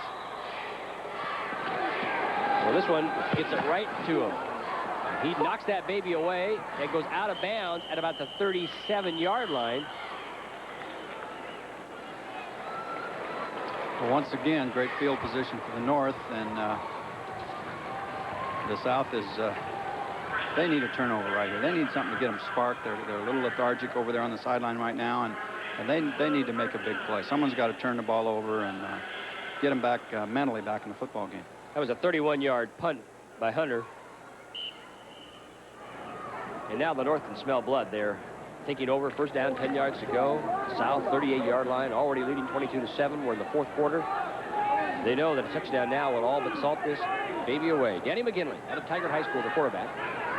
Wide receivers to the bottom of the screen, and he's going to put them up. He's going for the long one. He's there. Touchdown.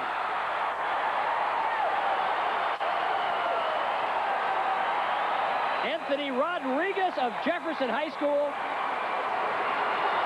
with the touchdown pass from 38 yards away, as you called earlier, wanting to put them back on their heels and salt it away. That's exactly what the North opted for on first down and 10. Here it is again, Coach. Well, they've had the ball in this exact position 3 or 4 times now and been real conservative. And out of that trips formation, they just took that inside receiver and ran him right down the middle of the field, and he beat the safety, and you saw it, a touchdown. Danny McGinley with a very fine throw. Jacob Johnson in to attempt the point after touchdown.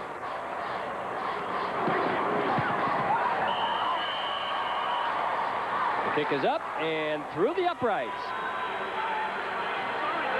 With 14:42 left to go in the football game, on the strength of the accurate arm of Danny McGinley and a great reception by Anthony Rodriguez, the North now with a commanding 29-7 lead.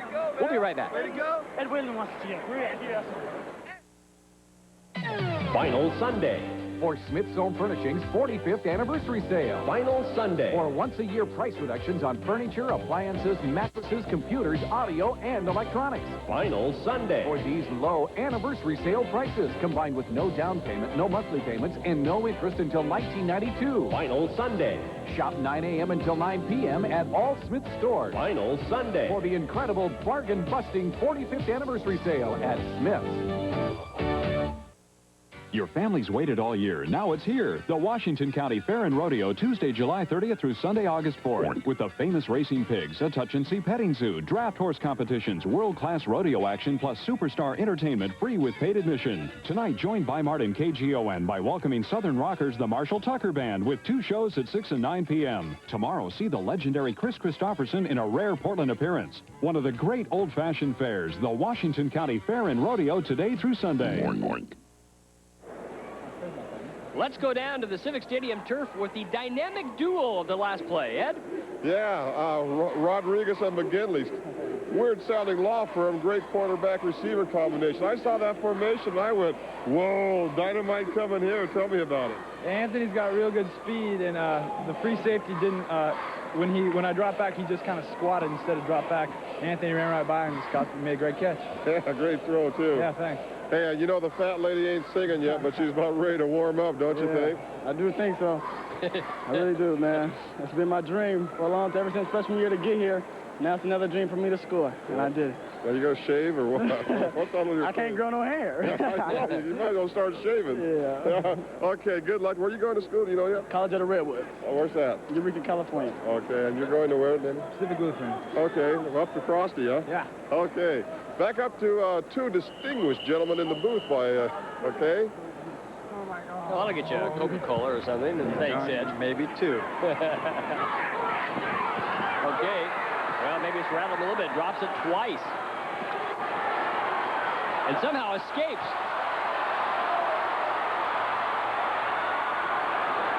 Unfortunately, he couldn't escape his own man. Now, there's a kickoff return that you don't often see, but a great effort, too, by Dave Kunert. Well, it looked like disaster one more time for the South there, and Dave had enough insight to keep after the ball, pick it up, bounce off a player or two, and then he almost broke the thing.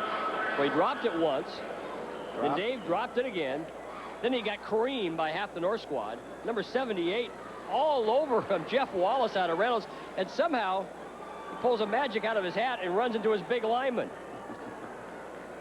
I think he was telling tell Les to get out the way. First down, 10 yards to go for the South All-Stars. Maybe that'll pump them up a little bit. Rob Lake still in at quarterback. Oh, and I think I just saw Gary Stouts get decked on the sidelines.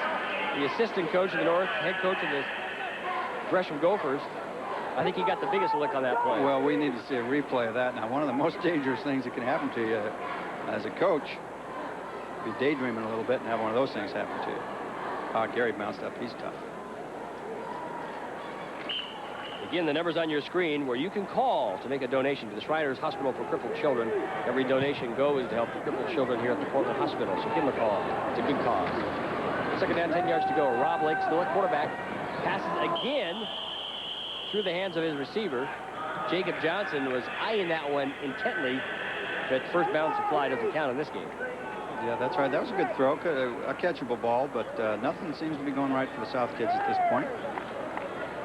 There's Craig Haston, head coach of the North. Tigers head football coach. South has not done well in this situation on third down. 4 for 13 on third down conversions.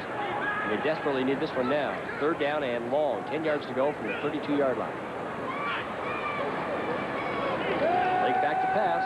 Pumps once. Has a man open. Although I'm not so sure he would have been able to grab the ball in bounds. Greg Fogel went leaping for it. And it just goes as an incomplete pass, and the South will have to fork over the football again. Well, that was that little X pattern out there, crossing receivers out on the 2 receiver side, and like the South all night long, just inches away from big plays, I think. Ray Watterson goes deep for the North All-Stars, back at his 25-yard line. You know, Ray keeps going back a couple of yards further. Every time Hunter booms one, he says, maybe I better go a little farther back. He's back there about 60 yards now, and there's where the ball's going. So. And that's he has to take a fair catch on this one, too, at the 19. He can't go back far enough for this kid. Well, I've been really impressed with the way he's been able to boot the football very consistently. And, of course, I don't know why he would go to BYU since they never kicked the football at BYU. They're always scoring touchdowns. They never have to punt the football. Well, that's true, but the one time a year they do, they have no air there. The ball will go about 90. Well, he got 49 yards on that punt. And, of course, no return on the fair catch. So first down, 10 yards to go for the North. They'll take over at their own 19-yard line and seemingly with the game in control, leading 29-7. And Langsdorf is back in at quarterback. Single back offense. And the handoff goes right up the middle. Short game. We had a little fumbled snap there again, and Danny held on the ball, got it to the running back. Avoided disaster. Todd Hunter, Oregon City High School, one of Ed Burton's kids. Andre Jackson comes out of the football game for the moment. Jacob Johnson, Corey Murphy split to the bottom of your screen. Matt Lassard is in the slot.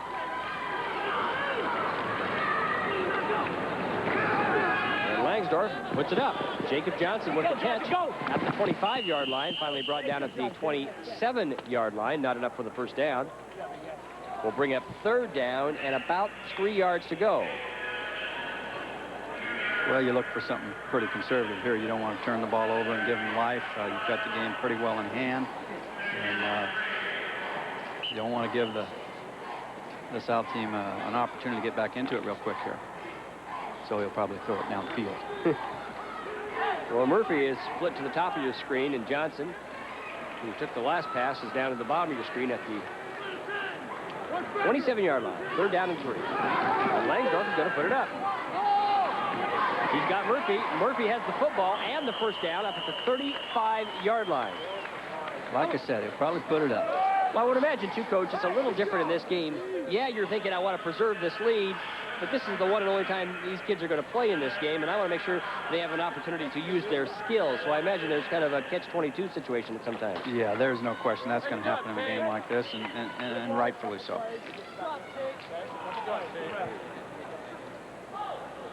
So first down, 10 yards to go. Back in the I formation. Power, Cunard, right there, Cunard! Handoff goes to Matt Lassard. Lassard has an opening and takes the football out of bounds up at about the 44-yard line. Almost a first down on the play. Lassard scored the game's first touchdown for the North on a 1-yard dive. A fine athlete out of Gresham. Well, he's got quick feet, and you'll see an example of it right here. He saw a little daylight, and he burst through the hole. Okay. Corey got kind of caught there. Hey, I don't want to be in this right now. I get tackled enough. So it's second down. With the ball at the 44-yard line.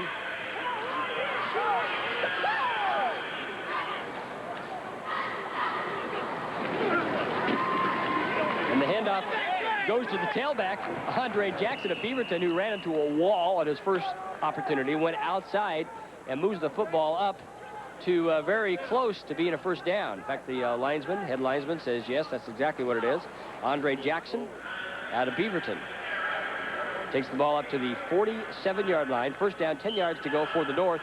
Time is on their side. Oh, boy, 11 minutes to go in the football game, leading 29-7.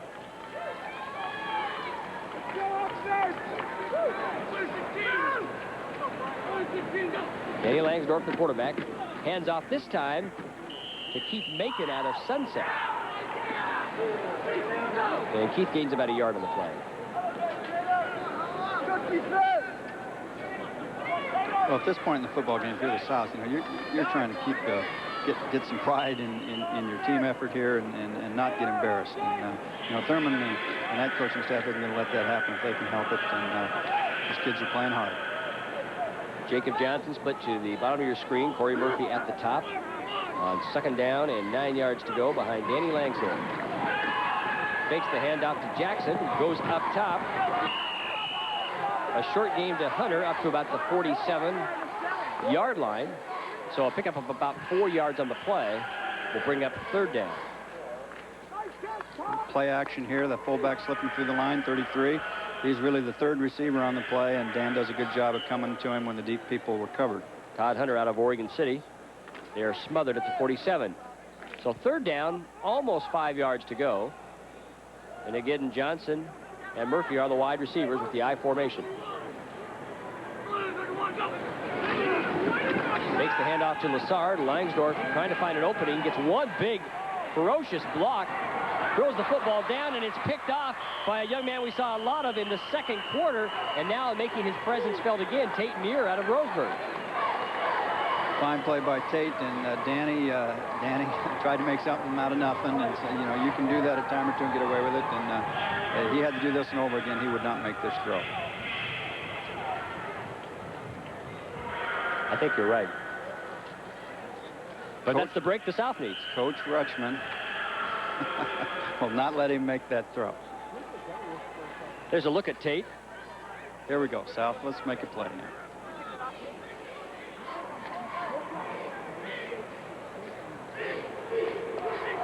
First down and 10 yards to go. Rob Lake, the quarterback, underthrows Wells, the receiver, and I think he may have jammed his thumb into the turf. He comes up pulling on it. He reached down forward. I think he may have taken the weight of part of his body on his hand as it was jammed into the turf. And he goes scampering off. Well, let's hope that's nothing serious. He's going to go up to Montana and play up there, and you don't want him to go up there with a cast on his hand. Here's a look at it again. So he makes the grab, and yeah, he gets down and gets his hand caught underneath and bend it back a little bit. Let's hope that's just a momentary owie. Rob Lake 0 for 7 in the passing department as he faces second down and 10 yards to go at the 42. Hands off to Fogel. Fogel, no opening on the design play, tries to cut outside, and there's just nowhere to run. Aaron Olson out of Wilson High School pulls Fogel down at the 40-yard line. The South coaches were a little worried about getting overpowered, and you know, as the game has progressed, that's certainly what's happened. They had the one drive and made some excellent plays in it, but basically the game has been dominated by the North's front, both on offense and defense. There's a good look at Olson, the young man just making the tackle on Fogel. We moved to third down, 9 yards to go at the 41, and Lake is going to try and complete his first pass in the game, and he should have. Well, he should have. Yeah, when it rains, it pours. Poor Robbie stood in there and threw a strike and got the ball dropped, and that's unfortunate. But when things don't seem to be going right for you, those kind of things multiply, and they just keep happening. Paul Jensen out of Lebanon, who has made many more catches than he has dropped. Wells is back in the ball game, so that's good news. Go, go! So obviously the finger jam was only temporary. It's going to be a roller, and Watterson takes the football, kind of deets everybody and pays a little price for it at the 15-yard line. Well, he might have got a little greedy there, but he's a heck of an athlete, and the thing about that young kid is he's trying to make something happen every time he touches the ball, and most of the time something good happens. Well, the North will have the football with 8 minutes left to go here in the Shrine All-Star Classic, commandingly.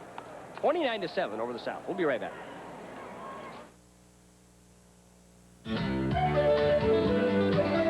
As your car ages, it may need higher and higher octane to perform like it used to. But there is a gasoline specially formulated to control this higher octane need while providing the highest level of engine cleanliness. Texaco System 3. You'll get great performance in every octane grade.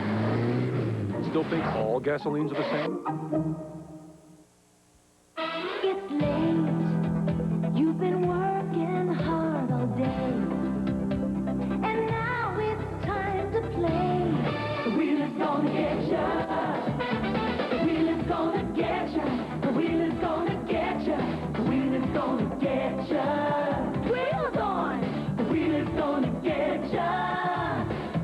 Tonight. Wheel of Fortune, weeknights on Coin TV. And as you see, Thurman Bell, head coach of the South All-Stars, not exactly pleased with the way this ball game's going right now. Well, the thing, you know, I've been in this position in this game, and what you have to do at this point is remember what the game's all about. And it's a great cause, and those kids have had a great experience, and you want to win the game, but, you know, you don't always do that. So keep it in perspective at this point. I think it'll be easier for Thurman tomorrow than right now.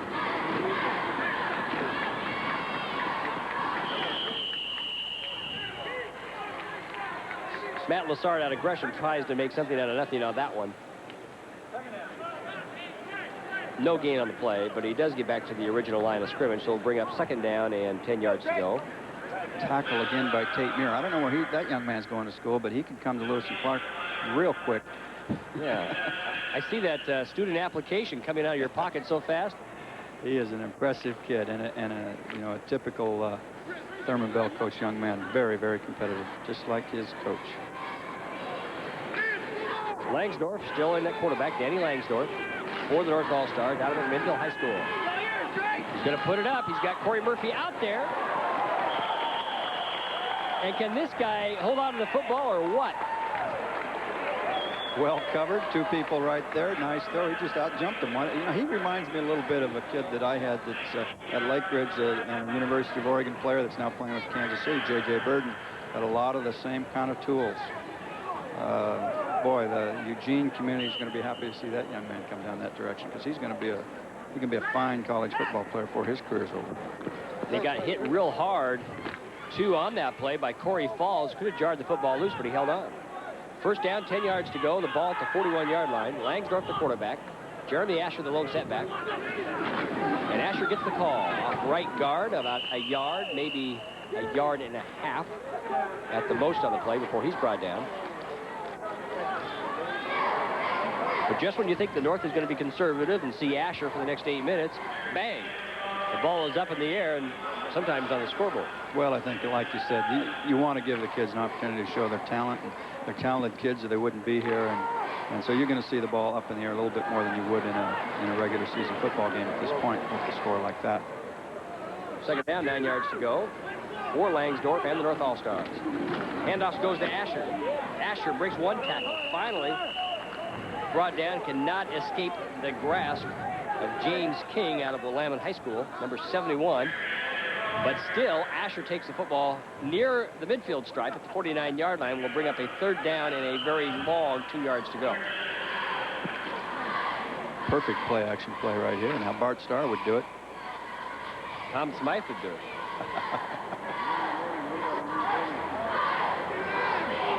They're down and 2. And the handoff goes to Asher. Asher just bowls his way for the 1st down. Now, that was a great second effort. He was stopped a little short of the 1st down and then just carried 2 guys with him up to the 46-yard line. Of course, he had a great career as a running back and a linebacker at Tigard High School, and I believe he's going to Eugene as well, and I know some guys down there that have to be smiling. He just carries his 2 defenders. One has his arm right around his neck, and takes him all the way to the 46-yard line. So 1st down, 10 yards to go for the North. Wide receivers to the short side of the field for Langsdorff.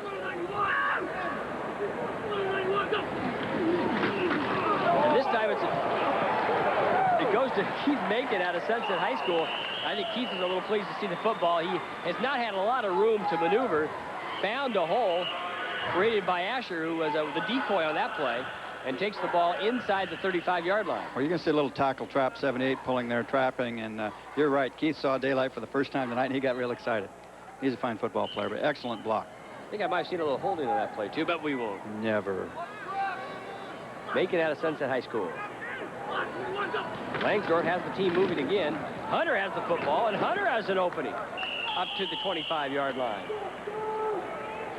Dominance on the line of scrimmage has been the story of this football game, and we've seen it, the North just physically wear the South team down as this game's gone on. Young man from Oregon City heading to Portland State.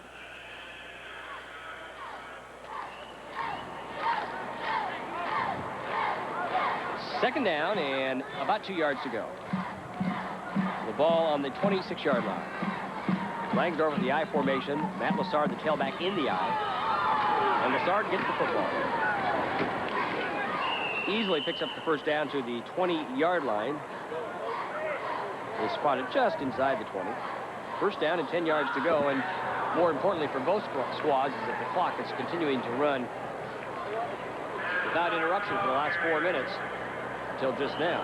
Well, you're seeing the line of scrimmage move towards that north goal line on every play here, and the whole pack is getting moved back, and it's just overpower time.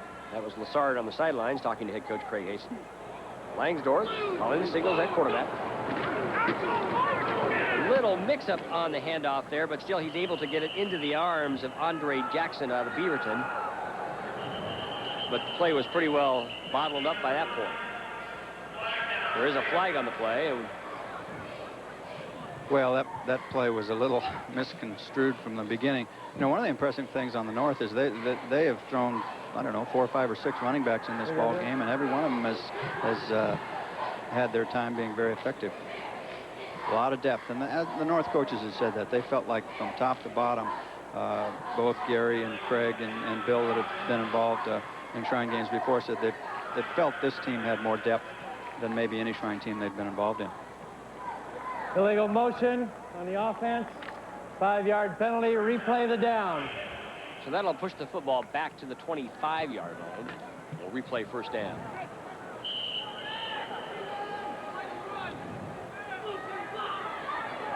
Langsdorf at quarterback. And there's the play that worked so well with Macon. This time they go with Lassard, and there's a flag on the play. Lassard cracks through to the 18-yard line. Yeah, that's just a little frustration there on Rich Rule's part. Made a little bit of a late hit, and he got caught right there. That helmet hurts a little bit in the back. Well, at this point in the ball game, you're frustrated whether it's a Shrine game or what it is, and you know you want to finish with a great showing, and the kids with the white jerseys hit, are. Personal foul on the defense, half the distance to the goal line. Well, as you heard the umpire announce, we're going halfway to the goal line, which will put the ball just inside the 10-yard line. My goal line. First and goal, we'll call it the 10-yard line.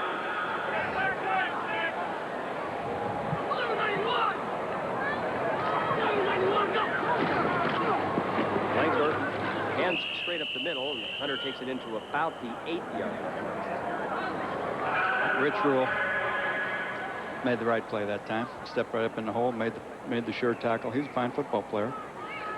Starter for 3 years down there at Roseburg at tight end and linebacker. Lassard comes in for Macon with the play from the sidelines. And Coach Craig Haston on second down and goal.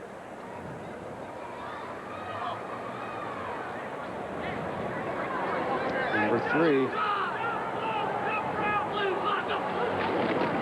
Lassard with the football, breaks off one tackle and not elude the other.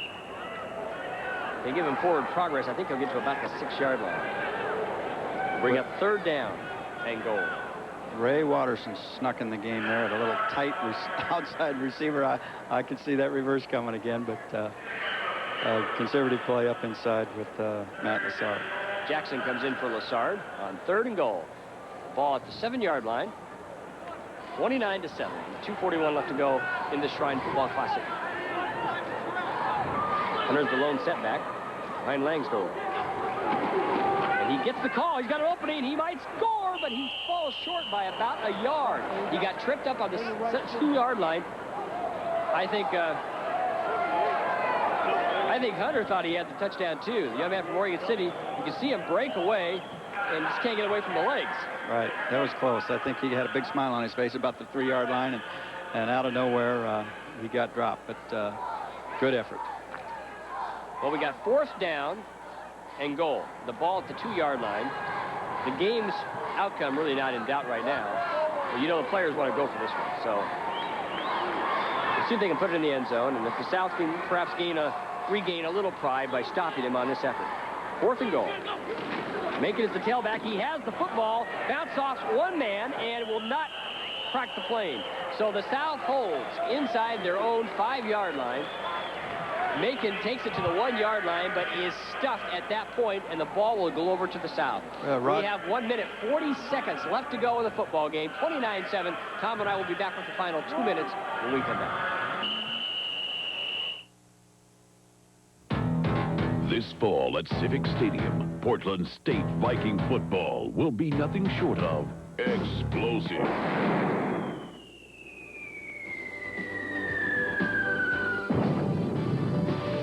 I'm PSU football coach Pokey Allen. If you don't buy your season tickets now, I'm going to land in your backyard. PSU Viking football. Look out. Here it comes. Danny came to live with me as a foster child when he was 2. When his mother died, I adopted him. William Johnson is the child welfare professional who arranged Danny's adoption. Today, Danny has a family and a loving dad. Who's to say where he would have ended up? So many are abused or homeless. With Danny, he's going to be great. Every day, child welfare professionals like William Johnson are making a difference, one child at a time. I couldn't have a better job than helping kids like Danny. We have 1:40 left to go in the Shrine Football Classic, and you still have plenty of time to call either of the numbers on your screen. There you can make a pledge to the Shriners Hospital for Crippled Children, for which this game is being played. As you have noticed throughout this contest and our halftime and our pregame festivities, it's a tremendous job they do up at the Shriners Hospital, and I know you'd like to be a part of it. You can dial the number in Portland, 256-0065, or anywhere in Oregon, 1-800-53-CHILD, child, and make a donation. The South, having stopped the North, takes over the football at their own 1-yard line with 1:40 to go. And Kevin Green is back in at quarterback. Hands off the football. And I think the North defense is a little pumped up right now.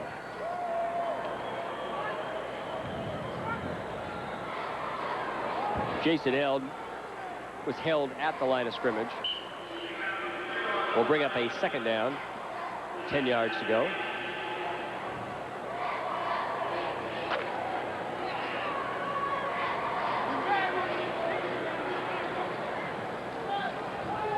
Rod Mingus out of Bend, the lone setback. Behind Kevin Green. Green's going to put it up. He's going to the sidelines. He has a man open. There we go. And a nice grab by his teammate from Ashland High School, Matt Wells. A little bit too late, obviously, but that's a combination that clicked for a long time down at Ashland this past fall. Watterson got turned around a little on that play, and Wells took advantage, grabbed the football, and gains the first down. So a little breathing room, although there's not a lot of time on the clock, 51 ticks. We're at the 26-yard line. First down, 10 yards to go for the South.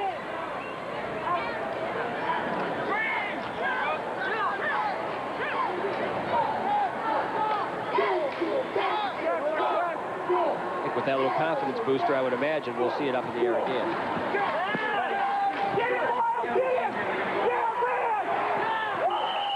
Unfortunately for Green, he couldn't convince Tony Rance out of Oregon City to allow him to throw that ball. He was wrapped up, had nowhere to go and hide. And if you have Tony chasing you, there's no place to go hide. Well, and that play right there just indicative of the entire ball game. The defensive coverage downfield was excellent.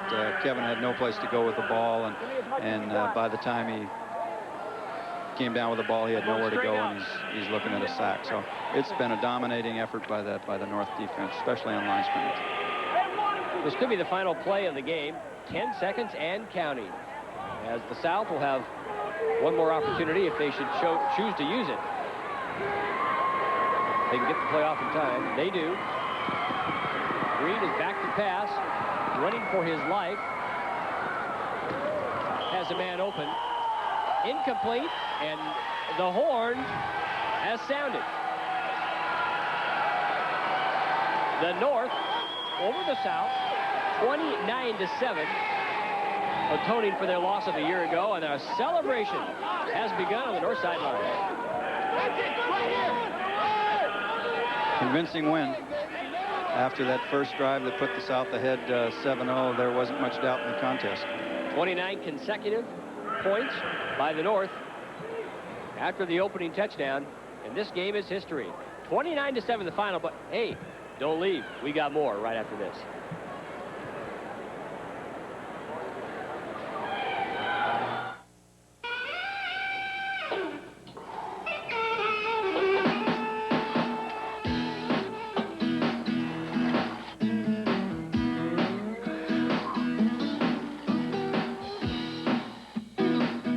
Jackson pedals and pumps his way through a demanding workout routine almost every day. But Bo's biggest lift comes long after his workout's over. Bo? Jackson?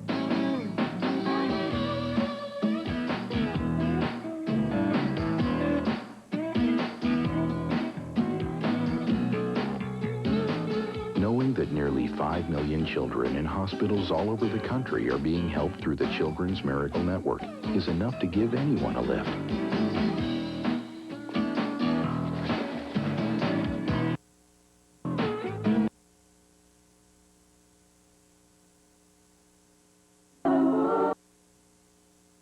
Spirit of the Olympic.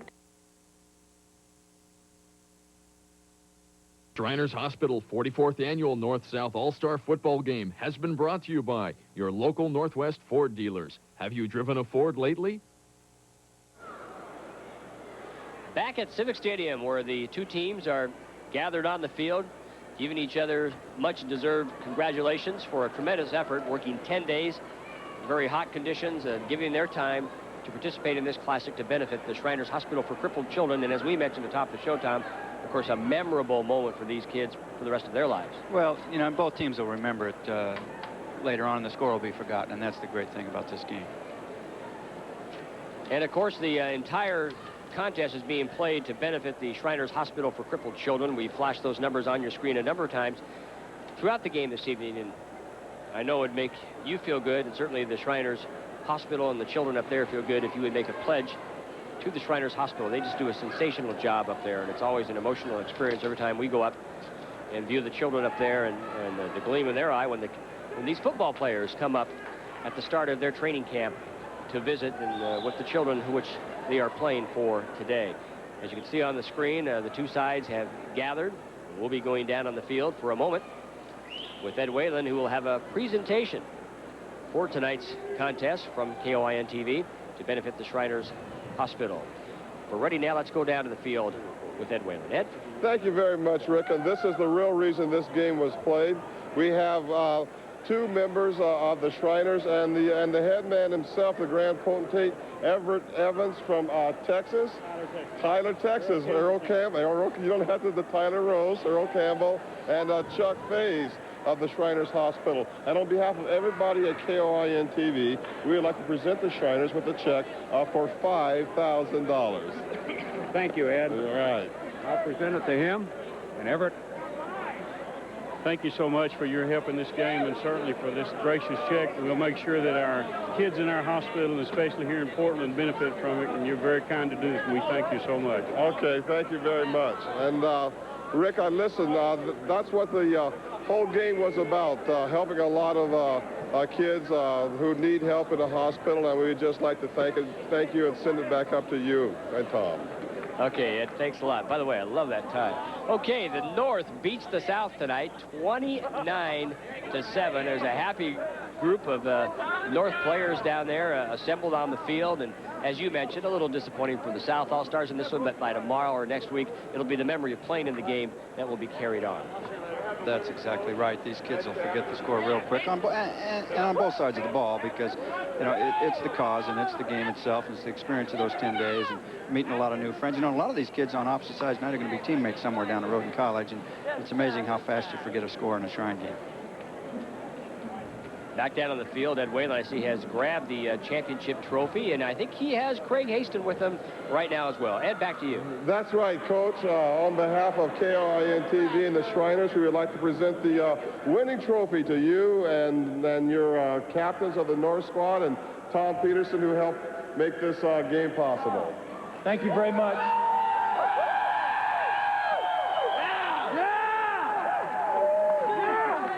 I think it was a matter of big on big, don't you? I think when it came down to it, that you guys were like just bigger and quicker than them. Well, we're really proud of our football team. They practiced hard and played hard. It was a great game. Okay, thank you. Fun down here, bedlam down here. Back up to you and Tom, Rick. Okay, try to survive down there, Ed. Yeah, Tom, I wonder if everybody gets a free watch, Tom, from Mr. Peterson down there. Well, I saw, as a matter of fact, everyone has a free watch from Mr. Peterson with his happy face on it, and that's another memento from the Shrine game, courtesy of Tom Peterson. I'm sure they'll remember that as much as they will the game in years to come. The North beats the South 29-7, and of course some of the festivities still gathering, taking place down on the field right now as family and friends come out to talk to the young men who participated in this contest. Let's look at the final statistics from tonight's game. The North All-Stars coming out on top in all the categories. We had a very close game in total offense. early in the fourth quarter, and then the North really stepped it out in a number of key plays and took control. You can tell by the total yards, 255 to 109. The turnovers, only one difference, but the 3 turnovers by the South were very key. Well, they were early in the game because it established some momentum for the North after the South got off to the touchdown lead. And after that happened, the turnover for the touchdown, the South never was in the ball game again because of field position. They just could not get it out of their own end zone, and that was due to the dominance of the defensive front by the North team. The happy faces of the North squad members on the sidelines, who, as Tom mentioned, some will be teammates in other places, some will be opponents in similar leagues throughout the Northwest and other parts around the country. And this is a game they'll remember for a long time. I'm fortunate to report that no serious injuries in the game, which is something you're always concerned about. The Shriners Hospital will gain greatly because of this contest tonight, and these guys will have memories to last them a lifetime. Well, that's it from Civic Stadium. The North beats the South 29-7. For Ed Whalen and Tom Smythe, I'm Rick Metzger. For all of us from Channel 6, thanks for being with us. Good night.